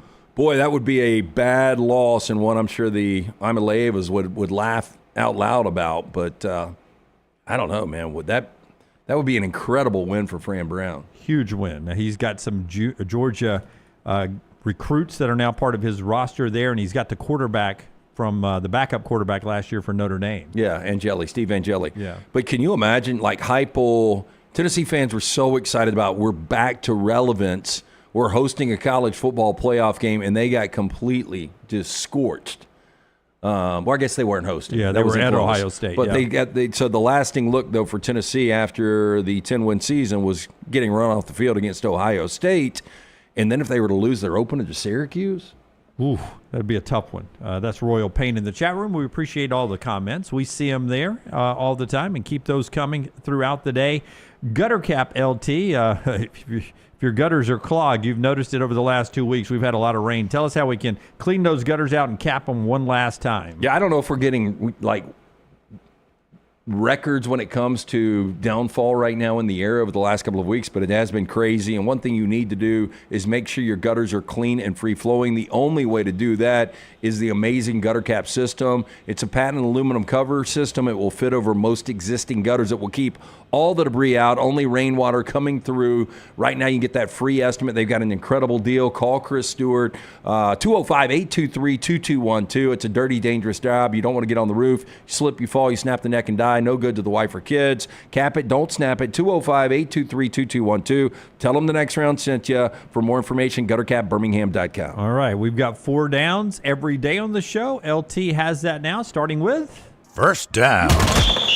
More wins in 2025. The New Orleans Saints or the Vanderbilt Commodores? Ooh, a lot more opportunities for the Saints in a very bad division, but Vandy 17-12. I will give you real quick. Vanderbilt's out of conference. Charleston Southern. They got to go to Blacksburg to take on Virginia Tech. They've got Georgia State and Utah State. I say Virginia Tech beats them in the return game where Virginia Tech was a massive favorite last year and got upset. Yeah. That was a great football game. Was that week 1? Yeah, because remember the comeback, back and forth. So I'm saying they're 3-1 in the out of conference. Games they could steal. Kentucky at home. Can they beat Missouri at home? Possibly. If they get to 5, it's a win for Vandy. A 4, I'm going to say, is a win for Vandy because I think 3-14 for the Saints this year. So I'm going to take Vandy with 4. Yeah, it's going to be tight because Vanderbilt's not winning a road game in the SEC. I have Vandy missing a bowl game. I think 4 or 5 wins. Yeah, I would take Vanderbilt too, but boy, really, really tight. Disappointing Same season. color scheme too, right? Disappointing season for Diego Pavia. Everyone's going to expect them to be. I agree. Some people had them in, their top 25. They got votes. But I would take New Orleans still being worse than Vandy, 3-14 by Saints projection. Second down. Emilio Estevez, 63 years old. I know where Dunaway will go on this, but better Emilio Estevez film. St. Elmo's Fire? St. Elmo's Fire or Young Guns? St. Elmo's Fire. I mean, his best is The Breakfast Club, but yeah, that would have been that would have swayed it too much. St. Elmo's Fire it's a great movie. You guys may think it's cheesy, but it's a great movie. It tackles a coming-of-age movie. It's a coming-of-age movie. I'm going to put it coming-of-age. I loved it when I was a kid. I watched it with Jack a couple of years ago. And who's the girl that he drives up in the snow to see at the cabin? She's got her Andy husband. McDowell. Andy McDowell. Andy McDowell's daughter's the real deal. Really better looking? Oh, my gosh. We really going to talk Emilio Estevez and not bring up the Mighty Ducks? Come on. I thought it was overrated. Didn't like it at all. Oh. Yeah. Would you say that's his best? Would you say better than Breakfast Club? My favorite Emilio Estevez movie is D2 The Mighty Ducks. That's my favorite. Oh, I thought you were going to Repo Man. Breakfast Club. God, Breakfast Club's so good. I've never been a fan. Oh my gosh. You've never been a fan of The Breakfast Club?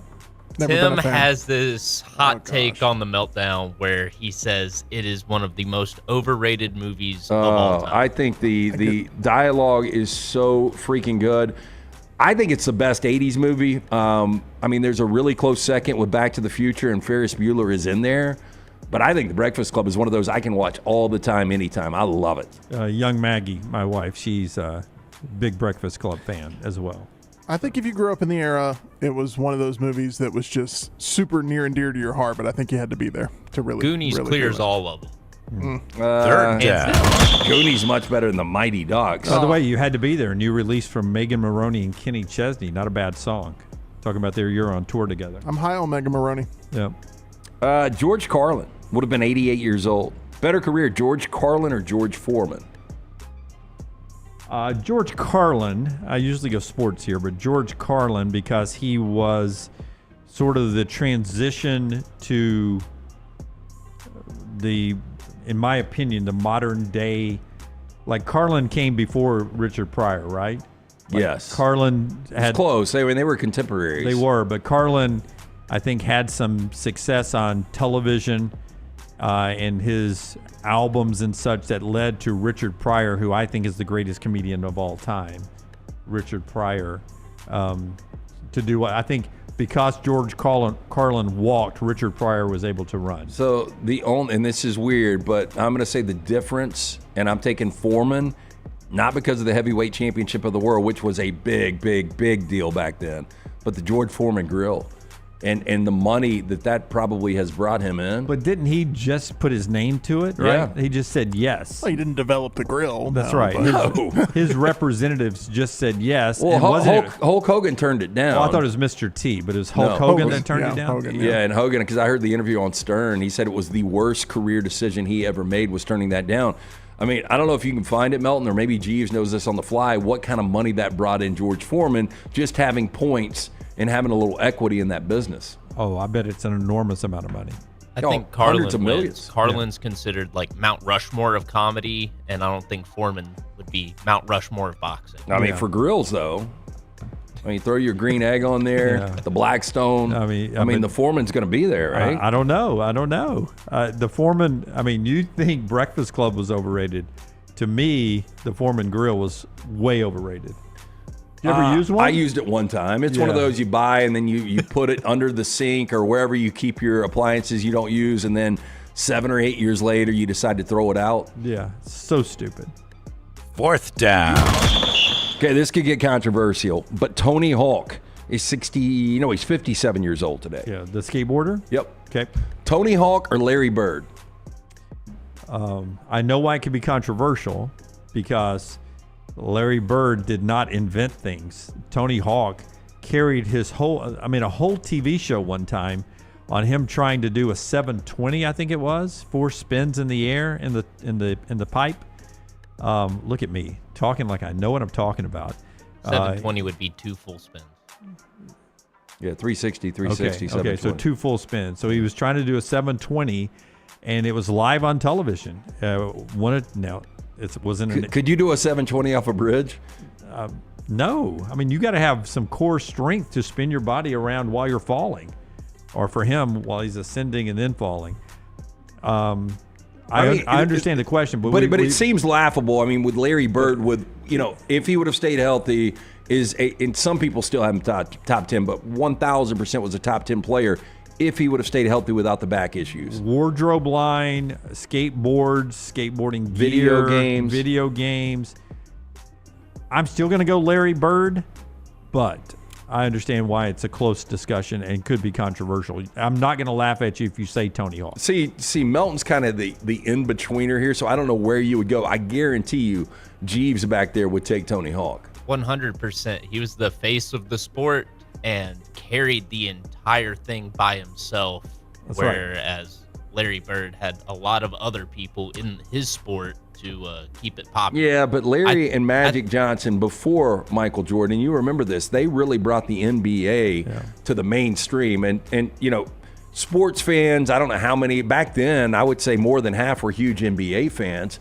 Not even 1% of our population gives a rat's ass about skateboarding. Yeah, but your point, modern day NBA was born because of Magic and Larry Bird and what they did in college, and then that led to the NBA blooming up into what it turned into in the 80s. I think Tony Hawk wins by so much over Larry Bird that a closer comparison would be Hawk versus Jordan. No. Oh, my gosh. Yes. Come on, Tyler. 100%. Come on. Come on, Tyler. I just want you to give me credit as the old guy being so complimentary of Tony Hawk. I felt bad about even asking the question, but I do think that there is a contingent that would say Tony Hawk. Yeah. If I'm asking you what career would you rather have, I'd rather have been Larry Bird, but do I have to look like Larry Bird? Because if I had to have the career and look like them, I'd want to be Tony Hawk. We all agree Tony Hawk way more likable, right? just much more of a warm personality. Yeah. Way more inviting. I met some ladies one time. I forgot where they were, but one of them said that Larry Bird pissed in her purse at a bar in Indianapolis. Sounds right. Wow. Yeah. And you got to go. That's our 4 downs today. The show also being brought to you by our friends at Michelson Laser Vision. Tell us about Michelson. Yeah, make that phone call that I made more than 2 decades ago, 205-969-8100. I had the 2200 vision, legally blind without the aid of contacts. When I went in to see Dr. Mark Michelson, got the procedure done. 12 minutes is all it took. I still have 2015 vision, better than 2020. Make the phone call that I made. Ask for Amy, 205-969-8100. Tell them the next round sent you. They're going to hook you up with a hassle-free consultation. For more information, MichelsonLaserVision.com. All right, so that gets us now to the discussion that I teased ahead to about Lincoln Riley. It was on the Stuart Mandel, Bruce Feldman podcast over the weekend for The Athletic. And they said one athletic director, blue blood AD, speaking on the condition of anonymity, which is always important, said USC would gladly fire Lincoln Riley if they could get out of his contract.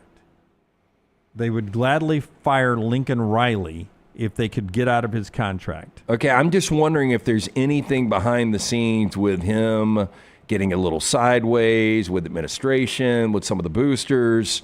The contract is massive, but I would ask you guys, I mean, like... It's Jimbo Fisher massive, by the way, right? Yeah, but, like, don't you think Lincoln Riley's still a good coach? I think so. I think so. They were really, really close last year. I know they went 7-6. I'll say it again. Caleb Williams is still there. They probably go 11-1. I had them in my top 25. You? I think I had them right at it might have been 25. I think I had them like 27, 28. Really close. I think they're 8 or 9 wins. I just think that they lack what Lincoln Riley really has normally, and that's an elite quarterback. I do think that they were better overall as a team. I got them in November, still in contention to be in the playoffs. I mean, it's just amazing that, he's still 26-14 and 17-10 in his 3 years. I think there was more of an expectation for Brian Kelly, right? I mean, there should be more of an expectation for Brian Kelly. Maybe not for Hugh Freeze, but there's other coaches that should be in a worse situation, Billy Napier, than Lincoln Riley right now. I did think that was surprising, and Bruce Feldman, such great ties to that USC program. So it's interesting, worth a listen if you go check out Stuart and Bruce's podcast there at The Athletic. I mean, in his 5 years at Oklahoma, every year he would have been in the college football playoff, was in it most of the time anyway. He averaged 11 wins per year in 5 years. Probably should have played for the national championship in 2017, that Rose Bowl game with Georgia. It's his fault, though. We had Dvorak on in SEC Media Days in Dallas, and I was like,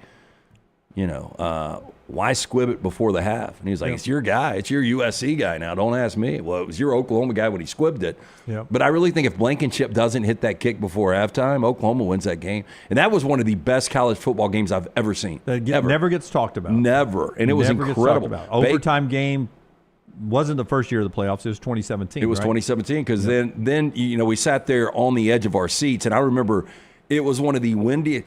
Being in New Orleans when it's raining, cold, or windy is not fun. Yep. And the wind was horrific. And that's why I decided to stay in the hotel room instead of go to Clemson, Alabama.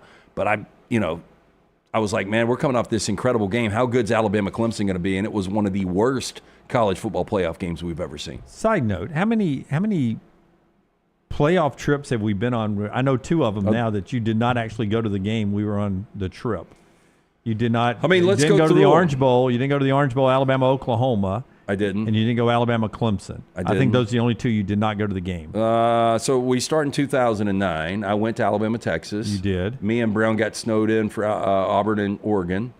You didn't make it out there. You're right. Yeah. That's right. I left day of Alabama, LSU in 11. So you did not go to the game. I did not. Wow. So right now you're 1-2. I went to Alabama. No, the Oregon one doesn't count because you didn't make it. You didn't actually make it to location. So you're 1-1 on being on location. Okay. 2012, Notre Dame, Alabama. I went to that. Okay, so 2-1. 2013, that's Florida State, Auburn. I was at that one. Okay, 3-1. 2014, I watched on Bourbon Street Alabama lose to Ohio State, so I skipped that. Okay, so 3-2. 2015, we went to 2 games. Arizona, Dallas, and then Arizona. I went to Dallas. I flew out day of game, got there first quarter, and didn't miss anything because that was body bag Michigan State getting dominated. But you went inside the arena. I did not. Oh, you did not? No. I was back in Birmingham on the couch when it kicked off.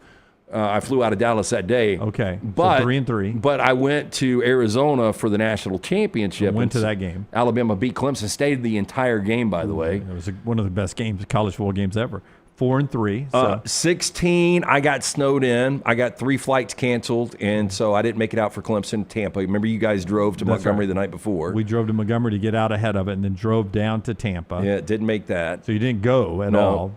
Were you in Atlanta for Bama and Washington? I think that was. I was. Yep. Okay, so that's 5-3. Then 18 was San Jose. You did not go out for that. No, but before that was Oklahoma, Alabama, but I left game day too, so I didn't see that. 5-4. That was Orange Bowl. Yep. In Miami. You were there all week leading up and left game day. Didn't stay for that. No. Made it home in time for the game, though, right? I did. 19, nobody was there, right? 19, LSU Clemson. Yep. Bama didn't make it. 2020, I don't think anybody went. We didn't go. 2021 was... that was Indianapolis, right? Oh, I was there. Yeah, we were there. Yeah, because that was the worst night of my life. Yeah. I've talked about it here on this, platform before. Worst night of your life, yeah. Yeah, it really was, mentally. So the 6-4. Before that, where were we? Semifinals. That was Cincinnati, right?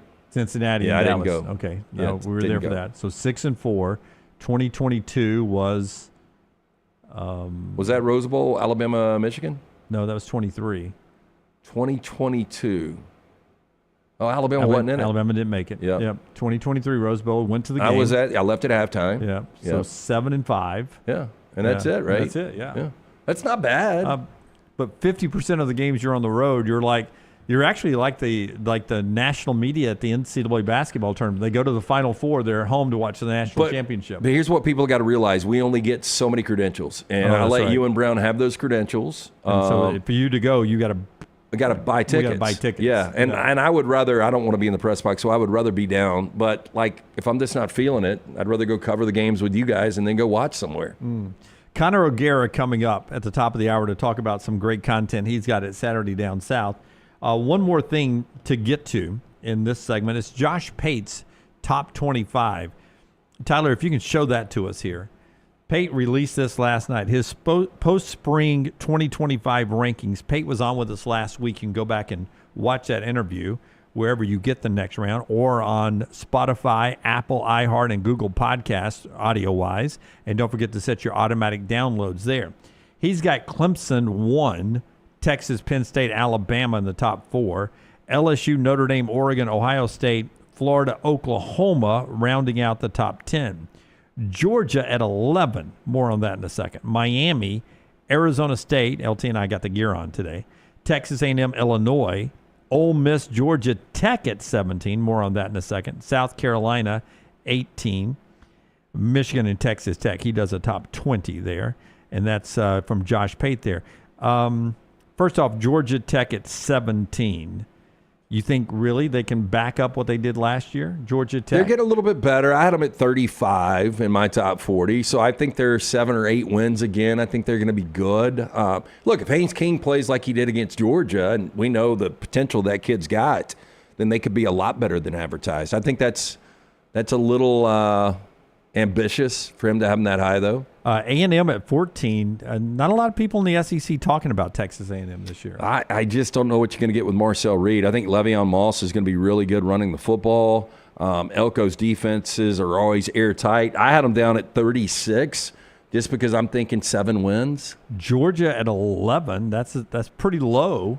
And again, starting with the rankings tomorrow, I'll give you the highest and the lowest from the voters. I had Georgia around there, and I had them at number 8. I had them around there, too. Yeah. Yeah, I had them maybe 9. Oklahoma at 10. Did you have Oklahoma in your top 25? I've got Oklahoma at 11. So I thought I was I thought I would be the one that had Oklahoma maybe the highest. I didn't realize Pate would have them that high. But we kind of talked about Oklahoma the other day. I think they're going to be the most improved team in the league. I have Oklahoma high as well. As high as 11? I don't think I had them at 11 because of their schedule, but it was pretty darn close to that.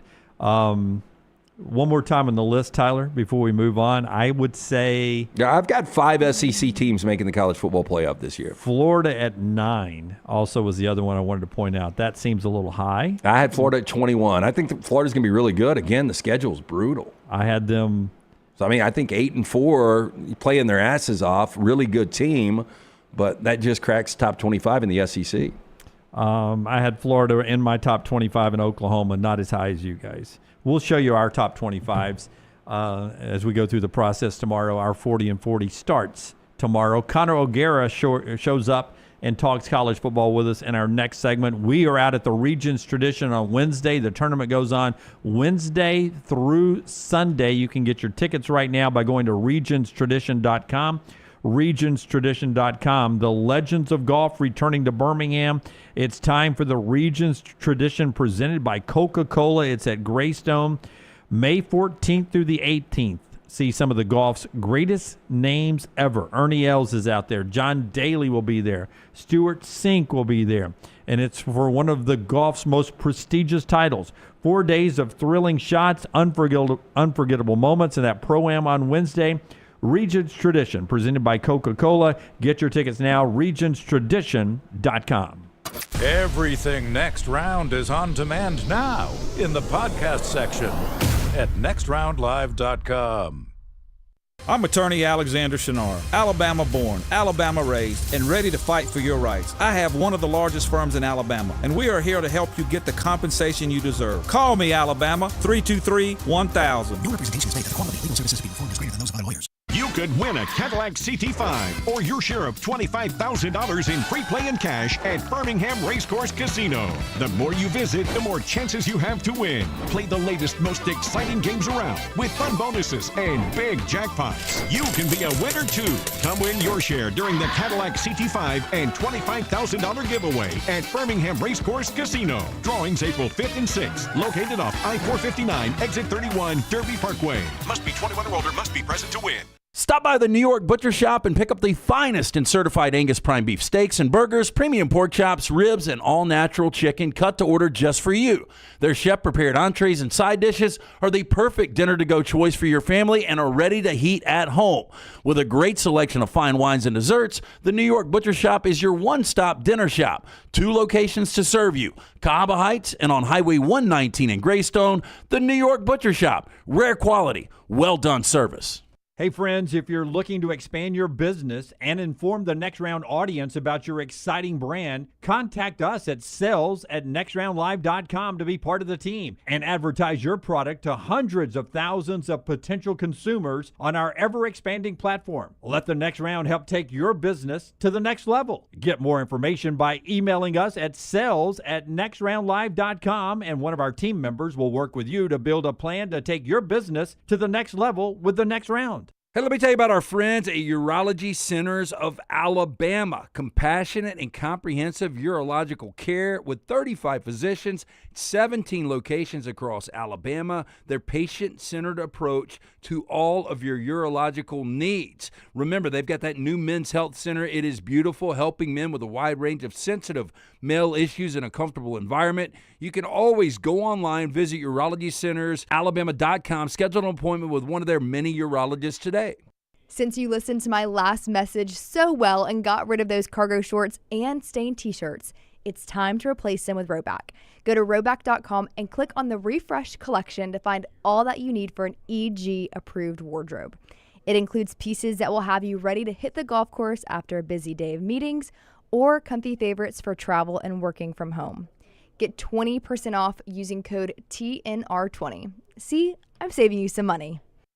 It's bow time. Tired of choosing between sweet and savory? Why not have both?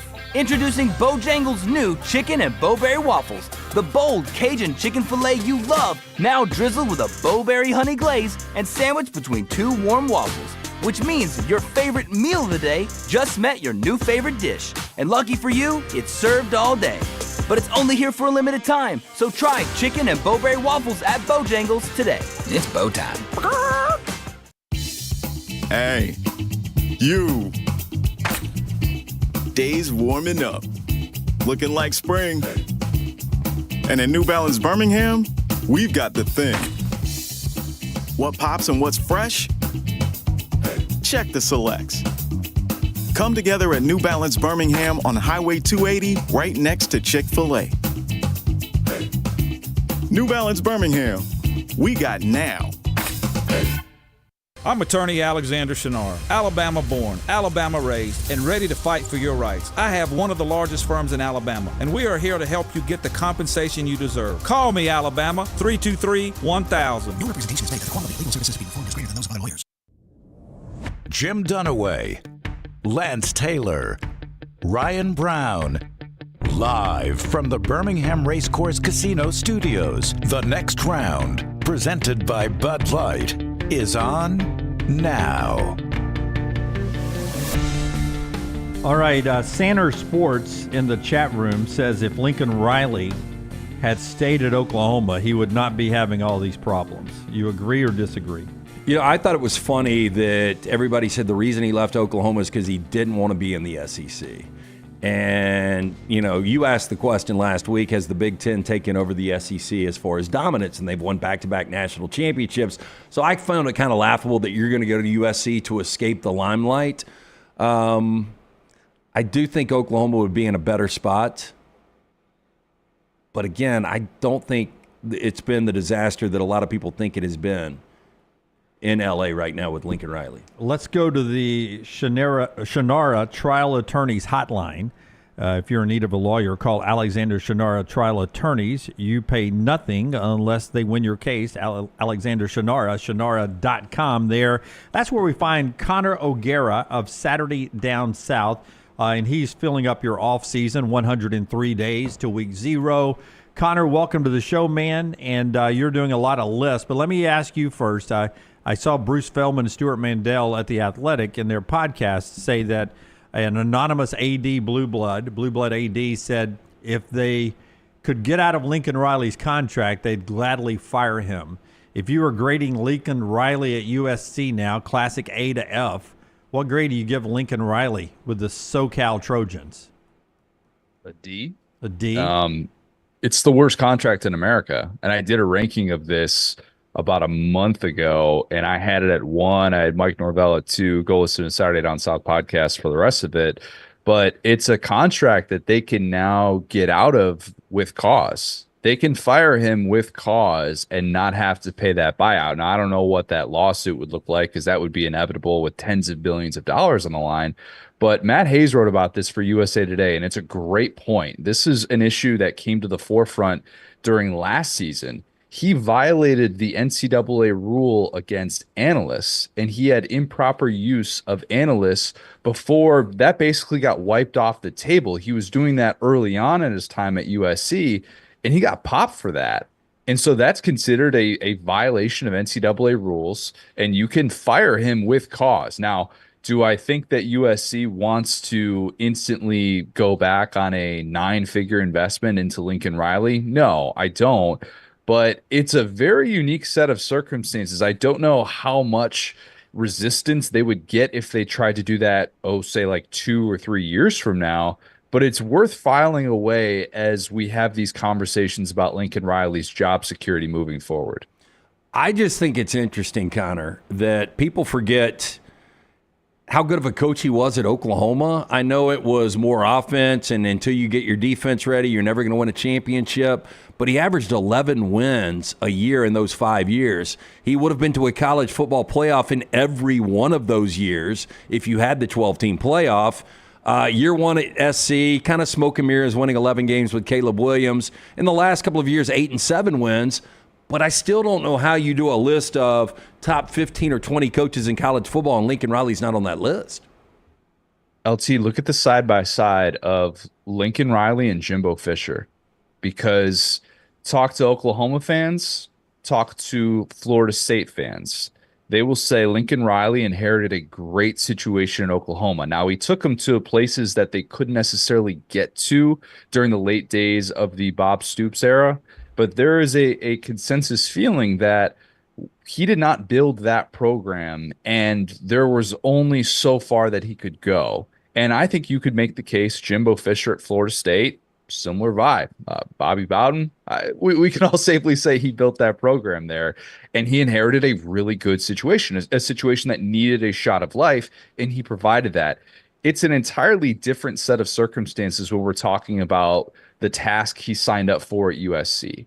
And I think there is a growing concern that he's not going to be the guy to build them into a place that all of a sudden has this fanfare that is all on board with everything that he's doing. And I think when you see him kind of struggle the way that he did in Big Ten play last year, there's this feeling of, man, that guy's style is not built for what that conference pretty much demands of its contenders on a yearly basis. And with Florida State, Jimbo Fisher worked out really well. At Texas A&M, an archaic offense proved to be his undoing there, and you saw how it looked during his final days in College Station. So I would say that that's the comp that I think more people are trending towards. One more USC question. Connor O'Gara, Saturday Down South. We'll talk about some of his content he's pumping out there. By the way, that's blasphemous to compare him to freaking Jimbo Fisher. That's what I want to ask you. Just saying. Two things. We don't like to give away content here on the show, so go to Saturday Down South. You're counting down your 12 playoff teams. I won't tell 12 and 11 you've unveiled. But was USC ever in the thought process of being one of those 12 teams? And my follow-up question to that, remember that little sheet of paper you always had on if you fired Jimbo Fisher today, you had to pay that? Do you have that for Lincoln Riley yet? I don't have that in the Iowa notepad yet. My daughter has scribbled all over my Iowa notepad. She likes just getting up on daddy's office chair and just writing aimlessly all over it. So I don't even know if I have a blank page left in my Iowa notepad. It's a new era that I'm dealing with here. But no, it should be. It's definitely worthy of being in that discussion. And no, I didn't consider USC for that. And, you know, I think that despite the promising hire of Danson Lynn, hire that I think could yield really nice dividends year 2, I still need to see more of that consistency and know that USC can go win meaningful games in November. You know, that's what we're all kind of waiting to see with the Lincoln Riley coach team, is that his team has the physicality and they can line up and go across from, you know, one of these Big Ten contenders at Oregon or in Ohio State and say, hey, pound for pound, we got you. And I don't necessarily think that they're there just yet. So I have them on the outside of that playoff picture, a picture that seemingly has everybody getting their name thrown out there at least once in the offseason. I know you guys had 24 teams that didn't even get a single vote in the that top 40 that you guys do. But yeah, I just didn't have that type of offseason love for USC in a way that I actually felt like I did last year, but I can't get there this year. By the way, 5 of their 6 losses, 1 possession last year. The 1 loss, it was double digits. They were driving to take the lead on Notre Dame in the fourth quarter, 2 pick sixes, 80-plus yards, the difference there. So I'm just saying. Despite our Arizona State gear, he's a USC fan, I think.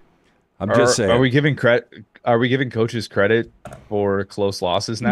No, I'm just saying. Reese is the best coach in the SEC, if that's the case. No, look, in the Penn State loss was horrific. Time management, everything from Lincoln Riley. I'm just saying, they were closer than people believe last year. If I asked you most improved team in the SEC this year.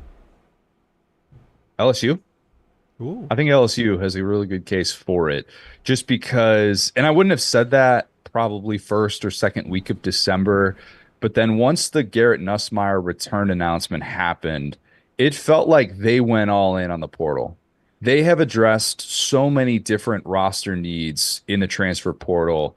And I think that is going to be monumental for what they're trying to do. Now, they're still going to have questions at offensive tackle in a post-Will Campbell, Emory Jones world.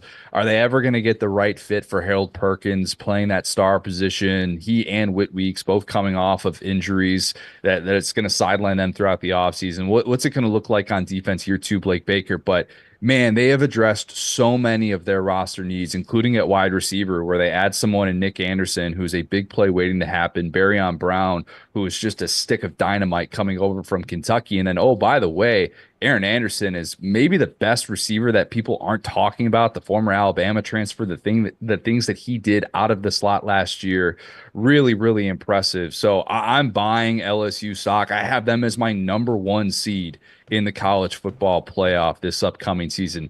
Haven't necessarily pulled the trigger on LSU national championship just yet. Still waiting to kind of do those picks, but I do think they're going to be vastly improved. Well, I mean, if they're vastly improved, they won 9 games. And I agree with you on Aaron Anderson. And we did our rankings, top receivers in the SEC. I had him number 2. So I think he's going to be really, really good. I had Cam Coleman at 2. I'm sipping the Cam Coleman Kool-Aid. Okay. Big time. I had Coleman at 3. Big time. I had him at 3, so it was close. I had Coleman at 2. I had Anderson at 4, I believe, in my rankings of that. And that's just probably a little bit of projecting, feeling like I think Nick Anderson, if he can stay healthy, is going to be a stud. I mean, people kind of forgot how good of a player he was as a redshirt freshman in Oklahoma in 2023. Go ask Texas fans about how impactful that guy was, especially late in the game. But I think the surroundings could maybe limit some of the production for Anderson. LSU has just really built up those pass catching options for Garrett Nussmeier. And I like the fact that a year removed from Brian Kelly getting dragged through the mud for how he was talking about the transfer portal being a bidding war, LSU is a team that has pushed all of its chips into the middle of the table and said, we feel like we can win now, and we have the roster to do so. I was saving this for when we unveil our top 25s, what we voted. But I have LSU number 1. Wow. Okay, so you're on board. I felt like I was going to have to talk you guys into this, but I think there's more and more people that are coming around to that, and it's because of the portal additions. Like, this is time. This is time at a place that demands you win a national championship. That's just how you're defined when your 3 predecessors have done that. Brian Kelly knows. He's well aware. He came to Baton Rouge for a team like this and potentially a season like this. And I do think that it could set up really, really well for him. It doesn't necessarily mean that it's going to be a perfect season for LSU, and it doesn't have to be shades of 2019, but this is the best I've felt about an LSU team since 2019. I even include 2023 in that because I think that defense had a lot of issues. And I remembered seeing them week 1 here in Orlando when they played against Florida State. And I was like, all right, my defensive concerns about LSU were very much validated. And they were saying after the season opener, we're not the team we thought they were. So I do think this team will have a much different vibe to it. Connor, for the record, I don't have them as high as Dunaway. I got them number 3 in winning the SEC. So I don't have them winning the national championship. And we do this without knowing this, and I didn't even know that until right now. So I thought I was out there. So you got them winning the SEC. I got them winning the SEC. Yeah. Crap! Look at us. Hey, how about that? I think I think Brian Kelly's a better coach than Lincoln Riley. I think Brian Kelly's still a top 5 coach. I mean, it doesn't make any sense what's going on right now, but this is the year. And they play Clemson that first game, and wow. And I got Clemson a little higher than LSU. That's when you buy your LSU stock because, I mean, let's be honest, there's a very likely scenario in which Brian Kelly loses another season opening game. LSU has not won a season opening game since 2019. Crazy. Which is just a crazy thing to process and to bring up year after year. And Clemson's really good. And I'll say this, and I was talking to David Hill about this last week about whether or not Clemson has national championship upside because you're seeing them a lot in the post-spring top 25s, like Clemson being number 1 team in the country. They're number 1 in Bill Connolly's percentage of returning production. Everybody kind of respected what Cade Klubnik did in that playoff game at Texas against a really good Texas defense. We might be getting a little bit ahead of our skis here.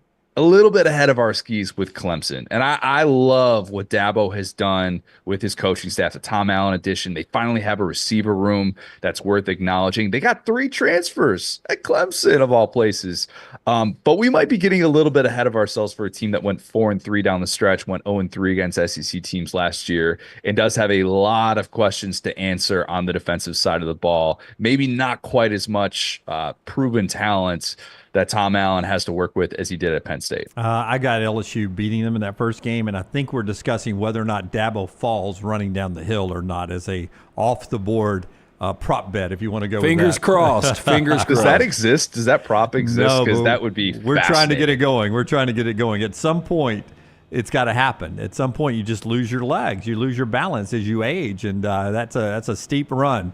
There at Clemson. Hey, listen, I know you're doing a lot of rankings, and again, we don't want to give away content. Go to Saturday Down South to read all of Connor's stuff. But we asked LT to do this for our platform of ranking 1 through 16 the SEC quarterbacks. And you can go check that out at Next Round Live. And I'm trying to remember, Lenore Sellers won for you, right? Where do you put Lenore Sellers, and who is your number 1 guy? I had Lenore Sellers originally. I switched him with DJ Lagway because I did like a way too early one, and I have these pulled up. So if you see me scrolling right now, I moved Lenore Sellers to 2, and I switched him with DJ Lagway just because of the shoulder injury that Lagway has been going through and hasn't, finally he's able to throw a football for the first time this offseason. But I have Sellers at 2 because the raw numbers are not going to jump out. And I know we talked about this last time. Ryan brought up why are we so high on Lenora Sellers and compared to Nico when some of the numbers are really similar.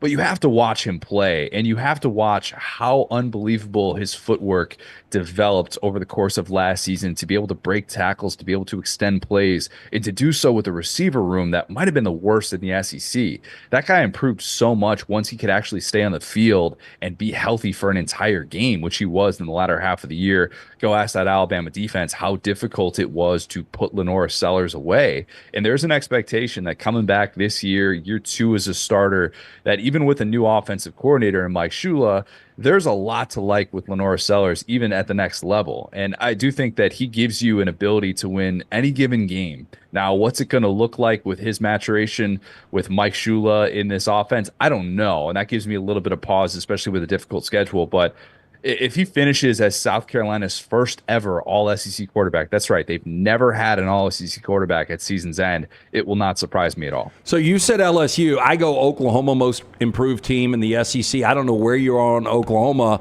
but one of the reasons is I think Ben Arbuckle, this offense coming in, Jade Knott, John Mateer, who I had number 2 in my SEC quarterback rankings. People think I'm crazy, but watching him, just his style, I think he's going to be okay in the SEC, and I think that Oklahoma offense is going to be one of the more improved units in all of college football. Where are you right now on Oklahoma and John Mateer specifically? He's the ultimate wild card in the SEC. He is. And he's got a lot of things that could lead to a special season. And he also has a lot of things that give me pause and make me wonder, will that play in the SEC? Because if you look up some of the advanced metrics with allowed pressure and stuff like that, about how much he was responsible for, there's a lot of YOLO in his game, and he will extend plays, and he's going to be kind of fun to watch. He's also not afraid of a turnover. I question what that's going to look like with Brent Venables, with a defensive-minded head coach who, as we know, last year yanked his former 5-star quarterback before halftime of his first SEC game, Jackson Arnold, a guy that I know you're very, very high on, LT. We're going to maybe have to get into that here in a second. But I do think that this is a guy who comes over in an offense that should have continuity with Arbuckle as essentially this package deal, this Vanderbilt-like blueprint of taking the best pieces of New Mexico State's offense and saying, just give me that. And that's what they're banking on. They're banking on continuity. And I do think that he's going to be able to improve this receiver room, which returns Deion Burks. Hopefully he's able to stay healthy after just a lost season last year. But I have more questions about him because I think he's going to be a little bit more turnover prone. The offensive line should be much better. But what's it going to look like if he's trying to make that superstar play? Can he make the simple play in that offense? And can he avoid those dud games that has him in his coach's doghouse? Okay, before my final question, where are you on Jackson Arnold? 13th in the SEC. Oh, Connor. Wait, so you got Cam Coleman. You're high on Cam Coleman, but you're not on Jackson Arnold. You know how football works, right? You get ESPN. The quarterback's got to throw it to the receiver, right? This is true. Eric Singleton going to be a great part of that offense. I believe in that as well. I need to see it first. I need to see it. There are too many things with Jackson Arnold's game right now that make you go, he needs a reset. And now I think that there could still be moments with this really talented Auburn receiver room in which Jackson Arnold looks all right. But I'm ranking these guys based on kind of where I think they're going to be when they step on the field week 1. So maybe that's part of it. End of season projection could be a little bit different for someone like him, someone who should benefit from his surroundings. But am I convinced year 1 in this Hugh Freeze offense that he's going to take off? I'm not necessarily there just yet. It's been a little bit more of a rarity in that first year in the Hugh Freeze scheme. Even Malik Willis had that redshirt year at Liberty to be able to master the concepts of the offense, and then he got better for it. But man, the downfield numbers just weren't particularly good. It was the biggest concern I had, and I brought this up. It was a PFF number here. That with SEC quarterbacks that had at least 15 passes that were 20 yards downfield, he was 19th, dead last among all SEC quarterbacks with a 26.7 adjusted completion percentage. Their receiver room was just totally left for dead after the injuries that they had. I acknowledge they gave that. up 50 sacks. Like, he had no time. Yes, but even when he was kept clean, and this is the other part that's tough, even when he was kept clean, NFL quarterback rating of 94.3, which was last among SEC quarterbacks with at least 100 dropbacks. That's the tough part. Yeah. He needs a reset. He does. Like, he really needs to, like, one of these guys that maybe he was seeing ghosts at times. I mean, that Mizzou game certainly felt like it. I can't get there with him being a top half quarterback in the SEC and the guys that I would have to rank him ahead of after the limited sample size we saw last year. Okay, you're repping Bears right now. A lot of Chicago, Wrigley, Bears helmet in the background. You're a Chicago guy. You went to Indiana. So I know bad quarterbacks. That's what I'm saying. Next 10 years, though, better 10 years. Pope Leo or Kirk Cignetti? Pope Leo's got a higher floor. He does, even though he's a Sox fan, that's tough. Look, especially after the Cubs had the sign ready to go, and then you find out he was there at the World Series for the White Sox. You're like, oh man, this guy's suffering as a sports fan right now. I'm going to give it to Pope Leo, though. A lot of people in his corner in the continental United States. It seems like Cignetti, I do believe in, and there does seem to be that buy-in, but I tend to not want to overreact so much with year one head coaches. But it's a fair question. You at least made me think about it. Yeah, he's Connor O'Gara, Saturday Down South. Go read his stuff. That includes a story last week about why he feels like Jimbo Fisher has coached his last game. Fisher's he's not 60 until October. You really think he's just going to sit on that money the rest of his life? $76 million. I think I would love to get Truth Serum Gus Malzahn to discuss whether he should have gone to UCF immediately after getting fired from Auburn. And he said he had a month and a half where he was just sitting there twiddling his thumbs. He got bored and then decided, I'm not going to sit on this money. I'm going to go coach football because that's what I do. I would love to know if he would have just taken a step back and just been like, I'm going to take a different step in life, and this maybe isn't for me. I don't know that Jimbo Fisher is going to be wanted by the jobs that he believes he can get. Like, I remember talking to EJ Manuel about this last year because he and Jacob Hester were doing off-campus hits with him, and like apparently Jimbo was interested in the Florida job. Like, Jimbo Fisher was never getting the Florida job. I'm sorry if that came open, and will not get that job if that comes open this year. Didn't get the West Virginia job back in his home state. That went to other former retread Rich Rodriguez. And you're wondering, like, where's it going to line up? If you have $76 million, are you going to be a group of five coach in this day and age? No. This is the guy that complained at Florida State that he wasn't getting the facilities that he needed to compete at championship level.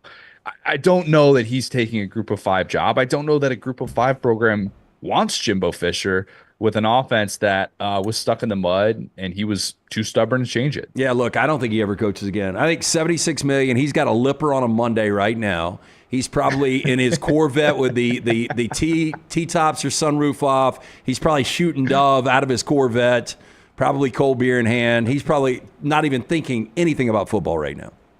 He's got a lipper on a Monday. Oh, yeah. Just put that on a country music and you song. Know he drives a Corvette. Beautiful. Has to. Yeah. Oh, God. He's got top down even when it's like high 40s. That's Jimbo Fisher right now. That is Connor O'Gara, Saturday Down South. Go read his stuff. We always appreciate him jumping on with us, and he was on the Shunnarah Trial Attorney Hotline. Have a great one, Connor, man. We appreciate you so much.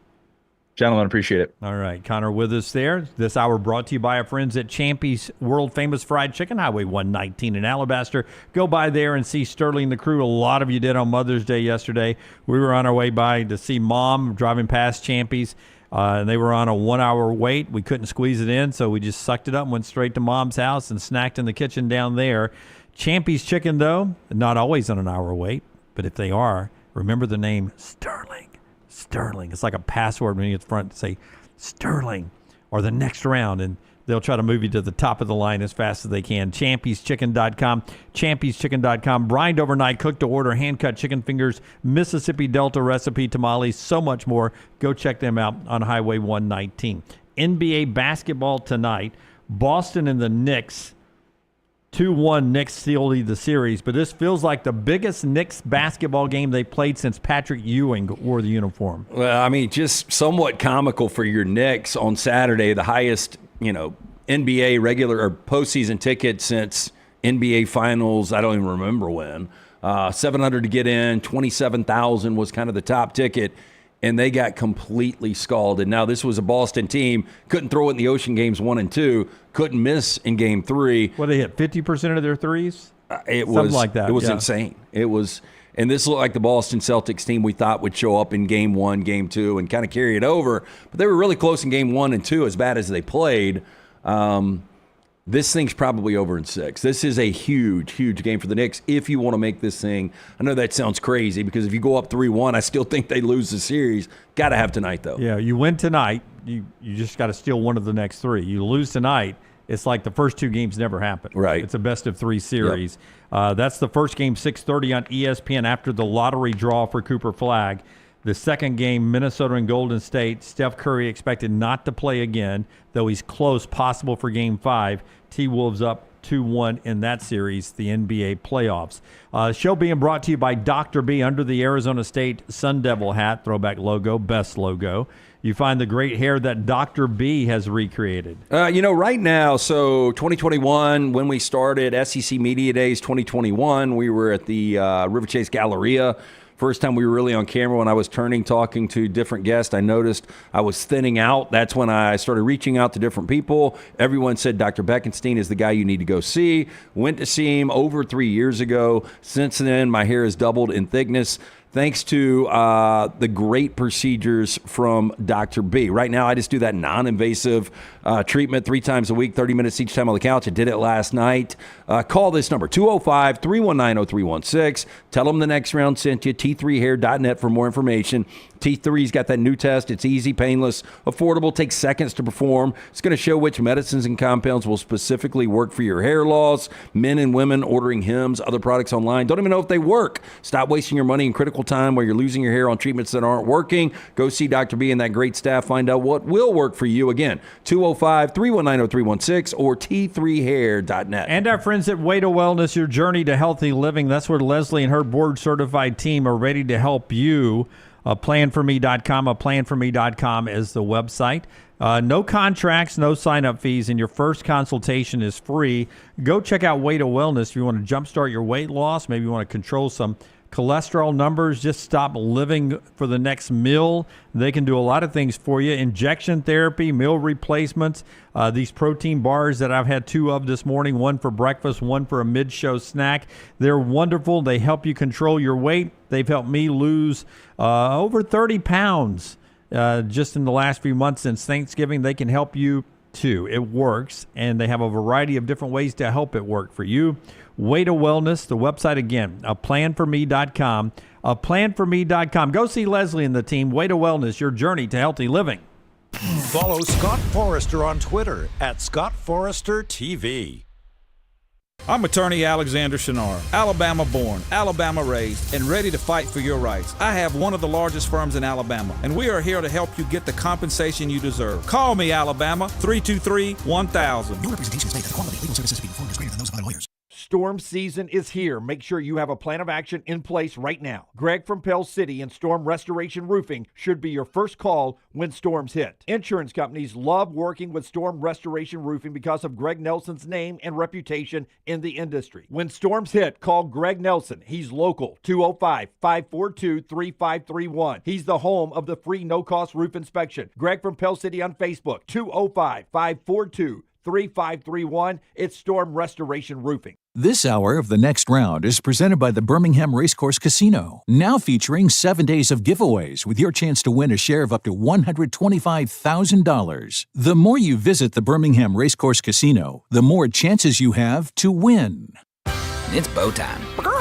Tired of choosing between sweet and savory? Why not have both? Introducing Bojangles' new chicken and bowberry waffles. The bold Cajun chicken filet you love, now drizzled with a bowberry honey glaze and sandwiched between 2 warm waffles.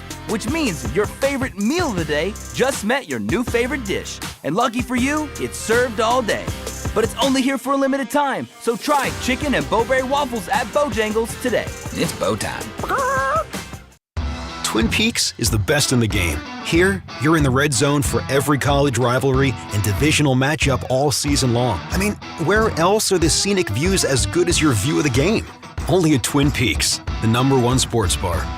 Hey, for all of your IT and printing needs, reach out to our friends at Xerox Business Solutions. Look, I'm still one of those old school guys. I print my notes every single day for the show. If you watch the show here on the Next Round, you see all the notes in front of me. From day one, Xerox Business Solutions, they've been with us here at the Next Round. Local for over 45 years. For all of your IT and printing needs, visit XeroxBusinessSolutions.com or call 205-969-3000. That's 205-969-3000. Hang out with the Next Round on the go. Whether you're driving to work, running errands, sitting on the beach, or you just need a break from the real world, we can keep you company. Check out the Next Round, Mystery Fifth Hour, and our other shows on your favorite podcast app. We'll meet you there. Birmingham's favorite lawn party is back. The Regions Tradition, presented by Coca-Cola, returns to Greystone May 14th through 18th. Watch golf's greatest legends and don't miss the star-studded Celebrity Pro-Am, featuring Nick Saban, Charles Barkley, Nate Oates, Hugh Freeze, and country star Riley Green. Soak up the sun at the White Claw Watering Hole and Casamigos Club. Enjoy the local food trucks and cap off the fun with Monsters of Yacht in concert Saturday following play. The Regions Tradition, presented by Coca-Cola. Get your tickets now. Hey, Lance Taylor from the Next Round to tell you about one of our favorite places for breakfast, lunch, and dinner. That is Hamburger Heaven since 1982. Hamburger Heaven has been serving Birmingham's best hamburgers, cheeseburgers, French fries, hand-spun milkshakes, and sandwiches made fresh to order. All of their ingredients are fresh and prepared daily. This includes their beef, always fresh, never frozen, hand-pattied each and every day. For breakfast, lunch, or dinner, visit any of the 4 locations, Highway 280, Irondale, Gardendale, and Homewood. I'm attorney Alexander Shunnarah, Alabama born, Alabama raised, and ready to fight for your rights. I have one of the largest firms in Alabama, and we are here to help you get the compensation you deserve. Call me, Alabama, 323-1000. Your representation is made that the quality of legal services being performed is greater than those of other lawyers.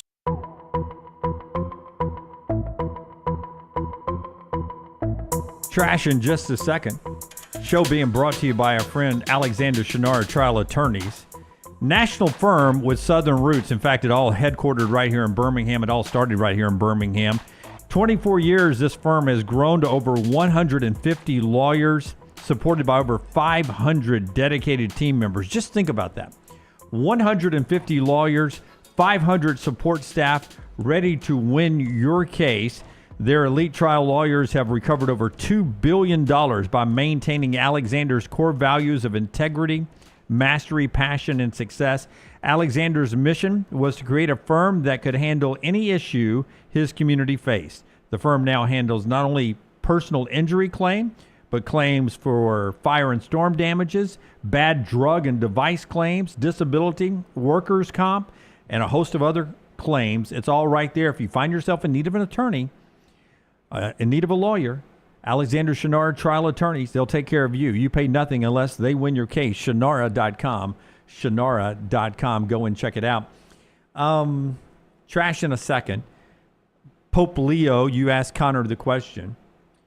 From 1% of the bets in Las Vegas to 22% of the bets in Las Vegas on college basketball now involves Villanova, Pope Leo's school.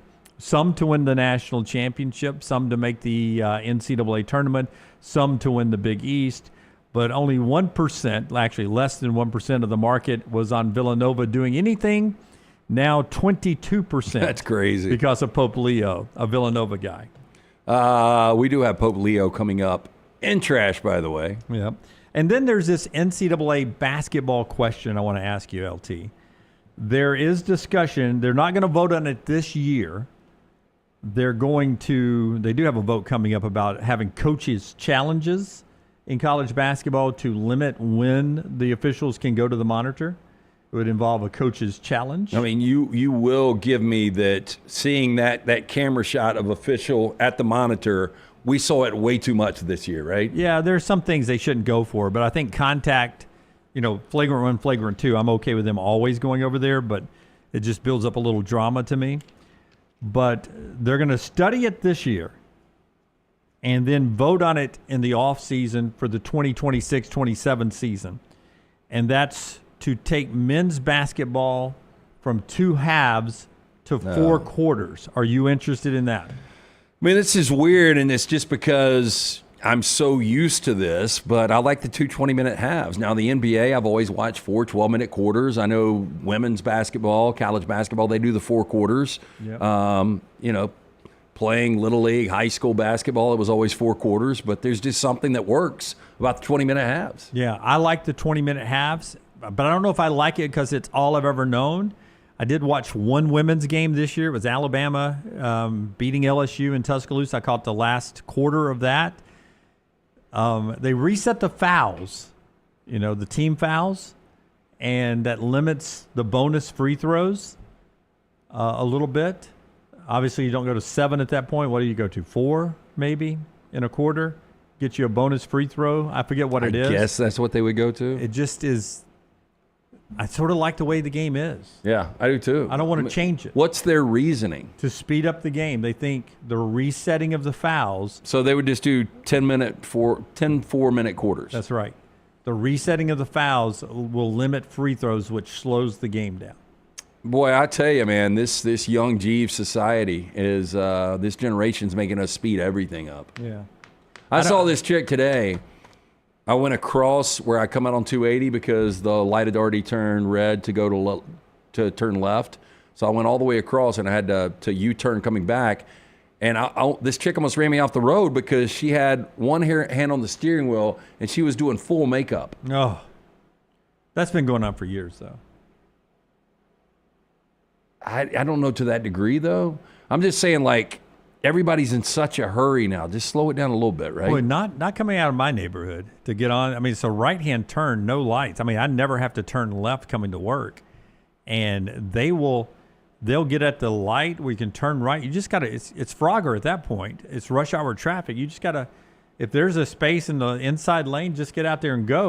They'll try to wait to go 3 or 4 lanes over. I'm like, dude, that's not how you play the game. Contradicting myself because, you get out and then you work your way over. I want people to, you've got to be aggressive getting out, but I'm just saying, like, just everything is like instant. Yeah. And, I kind of got baseball, like, pitch clock's been good. It has sped up the game a little bit. I think they needed that. No, it was perfect. It is perfect now. But college basketball, outside of all of these expanded reviews and officials coming over to the scores table, I think that's the reason it's really slowed down. I mean, it used to be an airtight 2-hour window. Yeah, I don't want to drive to Auburn for a game. Drive 2 hours. I mean, it's already fast enough, 2 hours, and it's a 2-hour, 15-minute game. Then I'm 2 hours back home. So I'm driving 4 hours to watch 2 hours and 15 minutes of content. That's why you should do it on the couch like me. I'm just saying that just don't speed it up so much where we're out in an hour 58 just for TV windows and things like that. So one of the reasons why they're going to study it this year was the media timeouts. It works so good for the networks. Under 16, under 12, under 8, under 4. Think ultimately we go 4 10-minute quarters? I don't think we do, but I hope I hope the TV people speak here. I hope TV wins this one for the commercials. All right. Trash time. Before we get to trash, I'll remind you, Champy's World Famous Fried Chicken, Highway 119. They bring you this 11 o'clock hour every day on the show. They have since day one. So for 950 shows, Sterling has been there standing beside us, supporting us in everything we do, and we appreciate that so much. That's what he does. He stands behind his food as well. Champy's World Famous Fried Chicken, brined overnight, Mississippi Delta recipe tamales. My mom wanted dessert. And Champy's was she wanted me to swing by and get the Mississippi Delta mud pie. They were so slammed, I didn't want to put Sterling in a bad spot. So I went and got an inferior dessert, and I regretted it. I regretted it on Mother's Day that I didn't go get what she wanted at Champy's World Famous Fried Chicken. They got the great desserts there as well. The banana pudding I love, but the Mississippi mud pie is so good. So good that my mom craved it on Mother's Day. That's what you get from Champy's World Famous Fried Chicken. Let's do trash. Sandra, how far has this family come? We came from Baton Rouge, Louisiana. LT's Trash is presented by Bud Light. So I was telling you that it looks like Sean Diddy Combs, federal sex crimes trial set, opening statements already underway. Oh, wow. The reason I bring this up is because I saw some of the courtroom sketch artist, the renderings, and P. Diddy looks like our friend Robin Harper as far as like gray beard, gray hair. You're right, yeah. So is he locked up right now? Oh, yeah. Okay, so he's in the place that Epstein, air quotes, hung himself, right? You want me to comment on that? You can. But do we have any live pictures of Diddy? Because I wanted to see how gray he really is. When you mean live picture, like a real photo? Yeah, just a set photo. Yeah. Can you Google on that today? Is that possible? Can you give a quick Google? We'll work on it back here. Okay. We'll find you something. Okay. Portillo's paying tribute to the historic election of Pope Leo, the first American Pope and Chicago native, with a limited time sandwich dubbed the Leo. Sandwich features Portillo's signature Italian beef dipped in gravy, topped with a choice of sweet peppers, a nod to what the company calls the Holy Trinity of peppers. Sandwich available throughout May, which is also Italian Beef Month. I would eat that. I've never had an Italian beef sandwich like promoted in the TV show Bear. I've never had that sandwich before. I need to get back on the Bear. I watched 4 or 5 episodes, and I thought it was good. I don't know why I tapped out. I watched 2 seasons, and I've tapped out 2. Is it whatever the most recent season? I think I only watched 2 episodes. I don't know why I tapped out, but the first couple of years really, really good. And I think it's a Christmas dinner, maybe the most uncomfortable 50 minutes of television I've ever been a part of. Oh, wow, really? Anxiety-inducing show. Yeah. Oh, it really was. Really, really was. Can I just jump in and watch Christmas dinner? Yeah, I think it's a standalone episode. I mean, a little character development would help, but I think it's a standalone episode that would drive a lot of people crazy, uncomfortable. So in the statement, Chicago-based restaurant chain called the sandwich a, quote, divinely seasoned Italian beef. Pope Leo, born, raised Chicago's South Side. Limited time item reflects both the city's pride and its love for bold flavors, according to Portillo's. They've got 94 locations nationwide, with nearly half of them located in Chicago. I've never even heard of it. Laura says Italian beef, the beef sandwich is the best. I mean, it looks good. I give it a shot. It looks like that hard-ass bread, though, that's tough to navigate. Yep. I think the juices would help out with that, though. Oh, so good. I think it does make it soggy. Morgan in Louisville listening to us. Chicago Italian beef sandwiches are fire right now. Okay. Yeah. I don't know if you can get one in Birmingham. Chris says that's one of the best episodes of The Bear. Dunaway, you nailed it there. Yelling and cussing never sounded so good with The Bear, Krusty says. I think it's season 2. Okay. But don't quote me on that. Next story, Pope related again. Many people tried to predict the new Pope would be, even putting money on it. Few expected him to be the American from Chicago bettors. Poured more than $40 million into the most recent prediction market platforms.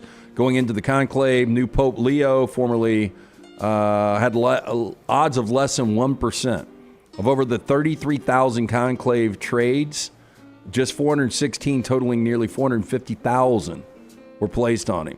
Oh, wow. Highest payout on the platform, $52,641 on a $526 bet.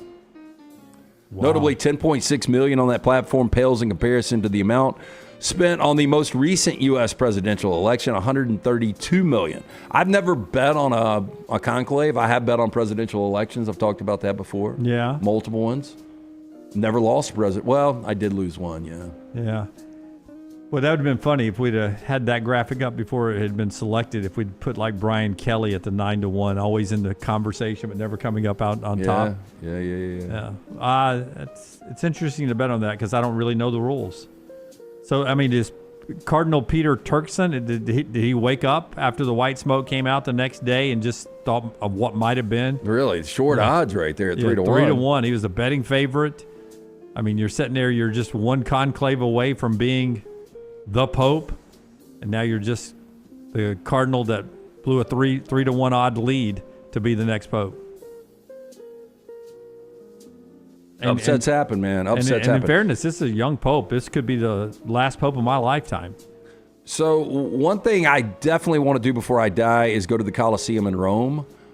This guy almost died going to the Colosseum in Rome. I hope we've got a still shot of this. As you pull it up, I will tell you it is season 2. It's the Fishes episode of The Bear. Everyone's saying. Okay. The fishes. I might just go check it out. Yeah. An American tourist visit to the Colosseum in Rome took a turn for the terrifying after the man impaled himself on that fence right there. No. Was left dangling, screaming in pain while other visitors looked on in horror, according to Italian news outlets. Now, the gruesome incident took place around 5 p.m. on Friday when the 47-year-old American attempted to climb over the fence, presumably to get a closer look at the historic Roman amphitheater. Man fell, was skewered by the sharp metal bars of the fence, began screaming, bleeding profusely until he became unconscious. Ambulance rushed to the scene. Medics found that the man had suffered a severe injury to his lower back that was preventing him from moving. They administered a sedative before carefully detaching him and applying tight bandage to the wound. It took around 20 minutes to detach and stabilize the tourist. He was taken to a local hospital in critical condition, underwent emergency surgery, received 80 stitches to close the wound. One tourist told the newspaper, quote, "It was terrible. I saw the man impaled on a railing, and he couldn't free himself." I would ask you this. We don't have a picture? I think you're going to have to use your imagination with looking at the sharpness of it. I would say this, that is more penal than barbed wire in our country, right? Like, I would much rather climb barbed wire. You can get over barbed wire. It's going to dice you. I mean, you pull it together. I don't know how you get over that. We've got barbed wire that keeps the worst of the worst. That's part of the process. Yeah, razor wires and barbed wires. If you try to straddle and go over that could take your whole sack off. Yeah. Oh no. I mean, really. I'm surprised this guy survived. If you were outside and that was going on, would the world we live in now, would your first thought be, this is a prank? I don't know how you prank that, like AI, CGI. Like, I think you could probably do it with a video or still shot, but actually in the flesh, watching a dude dangle. Yeah, I think I would believe it. It's a bad way to go. Yeah, Zach, everyone's saying don't watch it standalone. Okay. Zach says watching fishes as a standalone is like watching Madman's Hershey's pitch as a clip. Sure, it's uncomfortable, but it hits harder when you know the entire backstory. Yeah, see, and I know a little bit about the bear because, again, I've seen 4 episodes. Right. Maybe I just need to go back to episode 5, push through. What episode is Fishes in season 2? Any idea? I don't know. Early, late? Feels like about midway through. Nebraska man behind bars on a pair of felony charges for allegedly striking a female neighbor and the woman's 7-year-old daughter with a Star Wars lightsaber. Mel, do you have a lightsaber? I have one from when I was a kid, yeah. Okay. Wow. Darth Vader lightsaber. From when he was a kid. So that one's red? A red glow? It is. Oh, red, look at me. Was Obi-Wan's, was it the blue? Yeah, Obi-Wan had a blue lightsaber. Most Jedis have blue? Most Jedis have blue. Okay. Yeah, I've learned on this show, I think, because if you're blue, then you're righteous. If you're red, you're for the Sith. There you go. Is that correct? Yeah. I didn't know that. Anakin fought with a blue lightsaber in episode 3 when he was turning evil still. So investigators allege this dude right here, Aiden White, 25 years old, first struck the girl while she was playing with other children in the front yard of her home. When the child's mother, Sandra, 37 years old, confronted White, he yelled at her, "I'm not in the mood. Get back in your effing house." White then allegedly charged the woman wielding his lightsaber. Aiden struck the woman on her right arm and shoulder. Both the woman and her daughter said they were in pain following the lightsaber strikes. 2 neighbors told cops they witnessed White hitting the victims with the lightsaber, which investigators described as a, quote, high-quality device approximately 3.5 feet long, constructed of metal and thick plastic. Lightsaber was seized by police. As evidence, White was charged in the criminal complaint with 2 felony assaults. He is being held in lieu of a $50,000 bail. You think he's more upset about being arrested or his lightsaber being confiscated? Probably when he goes back to work at whatever the logo is on his shirt, probably more embarrassed that he has a lightsaber at that age. Yeah, I heard, I didn't see any of the, because I'm so confused on the numbers and how the Star Wars thing plays out, but I heard Han Solo gets pushed off a cliff or something and dies, right? Yeah, episode 7. Yeah, how upset do you think this guy was? Did he cry or not? Just put it at that. I'm going to say he did not cry. He was probably rooting for it. Was it surprising when it happened?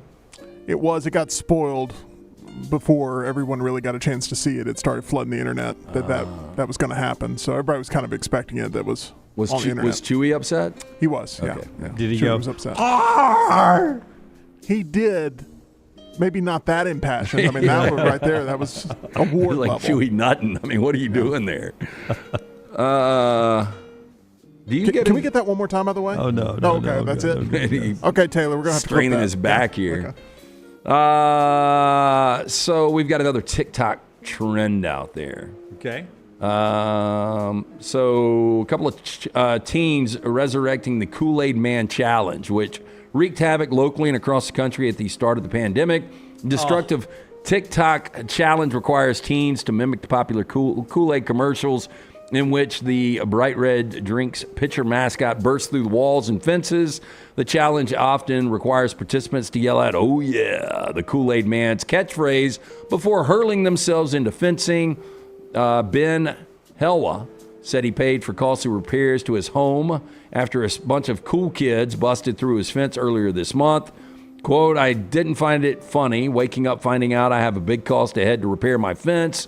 He said the teens can be seen in surveillance footage using a flashlight, leading him to suspect they filmed their shenanigans. Group of vandals also ran through a fence in a borough of Prince Bay on Monday. Cops said it was unclear who exactly, if it was the same group or not. Yeah. Kool-Aid crisis kicked off around the nation in 2020 with a staggering 15 cases reported just in Omaha, Nebraska. First of all, dumb as hell. Secondly, devastating to a wooden fence. I used to be a wooden fence owner of an older wooden fence, so keeping those things where they need to be, not always easy. Yeah, that's, I don't want to say it's a capital offense, but if you were to get just, shot and maimed over, I don't think these kids realize how expensive these wooden fences are. Yeah. Like wood is very, very expensive material right now. To repair that, it's gonna be over $1,000. God, you could only wish there was a couple of attack dogs. Well, no, Some Canary Isle dogs back there just trying waiting to on them. think of if they do any research on how the fences are put up, because just a couple of X'd 2x4s on the other side of those things nailed in properly. Yeah, I mean, look, ask Bump Bailey playing center field for the Knights. You remember how that went? Yeah.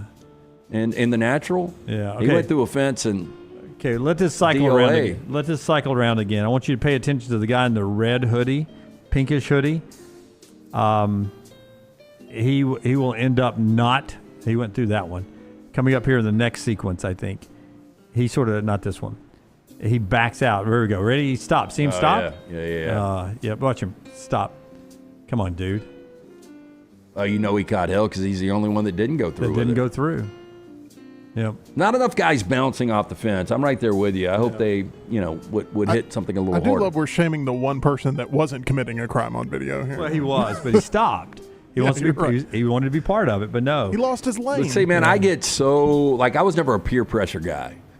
Again, I talk a lot openly about my love for edibles, but I never did any drugs at all in high school. But I do get worried about, if Jack's around a bunch of dudes and they do some dumb shit like this, does he get roped into it? Oh, 100%. I mean, they always have. Like me hitting a mailbox. I mean, that was, what wasn't around that night when we were crushing mailboxes with baseball bats? Girls. Or cameras. If girls were around, you know what we wouldn't have been doing? We wouldn't have been crushing mailboxes with bats. We'd been kissing girls. You know what's not in this video? Girls. Kissing girls. Girls. It should be a PSA played in every school gym. Yeah. I'm going to talk to you today about the number one thing that's going to keep you out of trouble. Girls. And that's kissing girls. Yeah. I mean, look, if there's a girl there, you're not doing this stupid crap. They're probably doing it to try to impress girls. Do you see a girl? I don't see a girl. No, that's why they send it out on their social media. Yeah, they're all sitting there. They're all, hyped up on testosterone because there's no girls around. So they go do this, just like us that night. It was a Friday night, and we didn't have any girls around, so we went and started busting mailboxes because there were no girls. If girls had been around, we'd have been doing other stuff that could have gotten us in trouble, but we wouldn't have been busting mailboxes. Yeah, but I would rather my kid get a misdemeanor arrest than knock up a girl. I understand that. Yeah. If this was the Coyote cartoon, the old coyote would run through that wall, and it'd be brick on the other side, a second fence. Or there would be another cliff, and he would just go straight over. The cliff on the other side. Now, if somebody had dug a big hole, a big trench, and these guys all fall into that. You know what's so jacked up? Let's say that somebody had that barrier kind of as a safety barrier, and they did have a cliff on the other side.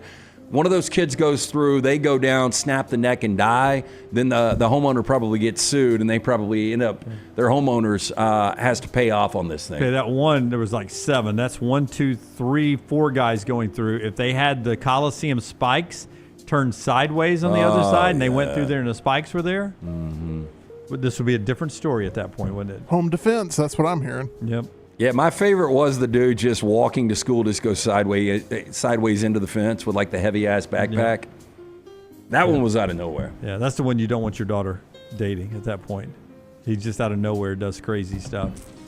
That's all I got. That is Trash Today, as always, brought to you by our friends at Bud Light. Easy to drink, easy to enjoy. We're looking forward to being out at Regions coming up on Wednesday. I get the feeling, I know how Brown and I feel about it, you love this Wednesday at the Regions, the interviews we do in the Coca-Cola interview room, don't you? Yeah, a lot of fun. And I do. And when you look at the lineup they've got coming out this year, I mean, it is really star-studded. You got Barkley, you've got Kirby Smart's back out. For the country music fans, I know you think I'm a closet country music fan. Jamie Johnson is playing in this thing. But obviously Hugh Freeze, Kalen DeBoer, Nate Oates. It's just a who's who. Most of these guys are so accessible when we're able to sit there in the Coca-Cola green room and talk to these guys. It's just a lot of fun, and the weather's going to be fantastic, or at least looks like that this Wednesday. Yeah, I'm hoping the weather holds up. I will tell you, I've got the release of the times. If you're just wondering, Nate Oates tees at 7:50. Bo Jackson goes at 8 a.m. Central Time. Let's play this out for us. So us getting off the air at noon, we normally post up there around 1 o'clock. So who's going to be right there in our wheelhouse? About a 4.5 hour round, so all the celebrities. Bo Jackson at 8, Nate Oates at 7:50, Bo at 8, Hugh Freeze at 8:10, Kirby Smart and Greg Sankey in the same group at 8:20. McElroy, A.J. McCarron, and Taylor Hicks at 8:30. A couple of national championship winning quarterbacks. Kalen DeBoer at 8:40. Nick Saban, Charles Barkley in the same group at 8:50. That will be by far your biggest gallery following. Riley Green, Jamie Johnson, Tommy Tuberville with John Daly at 9 o'clock right after that. I'll be on the first tee again, making the introductions for those groups. And you written your jokes yet? I haven't. I don't know if I'm going to go jokey this year. I think I'm going to go more straight-laced. Oh, I think you should go way out there jokey. I feel like I went way out there last year, and some of the same people. I don't have the jokes. You need to hire a writer. Yeah, I do. I tried to hire you last year, and the jokes were, I think I used 1 of 4. They were good. They were good, but we made a segment on the show out of them that they were over the line or not. I'll give you the opportunity. I've got more for you. Okay, I'll give you the list. What would Riley Green's be? Does it involve Ella Langley? Oh, I don't know anything about that. Yeah. Should I? Well, she won some award, and they didn't, according to TMZ, didn't make eye contact during the entire acceptance speech. Okay, I'll be prepared for you. Okay, looking forward to that. All right, Brown's back tomorrow. We're back with you as well, 9 a.m. Central Time. Until next time, God bless you and God bless America.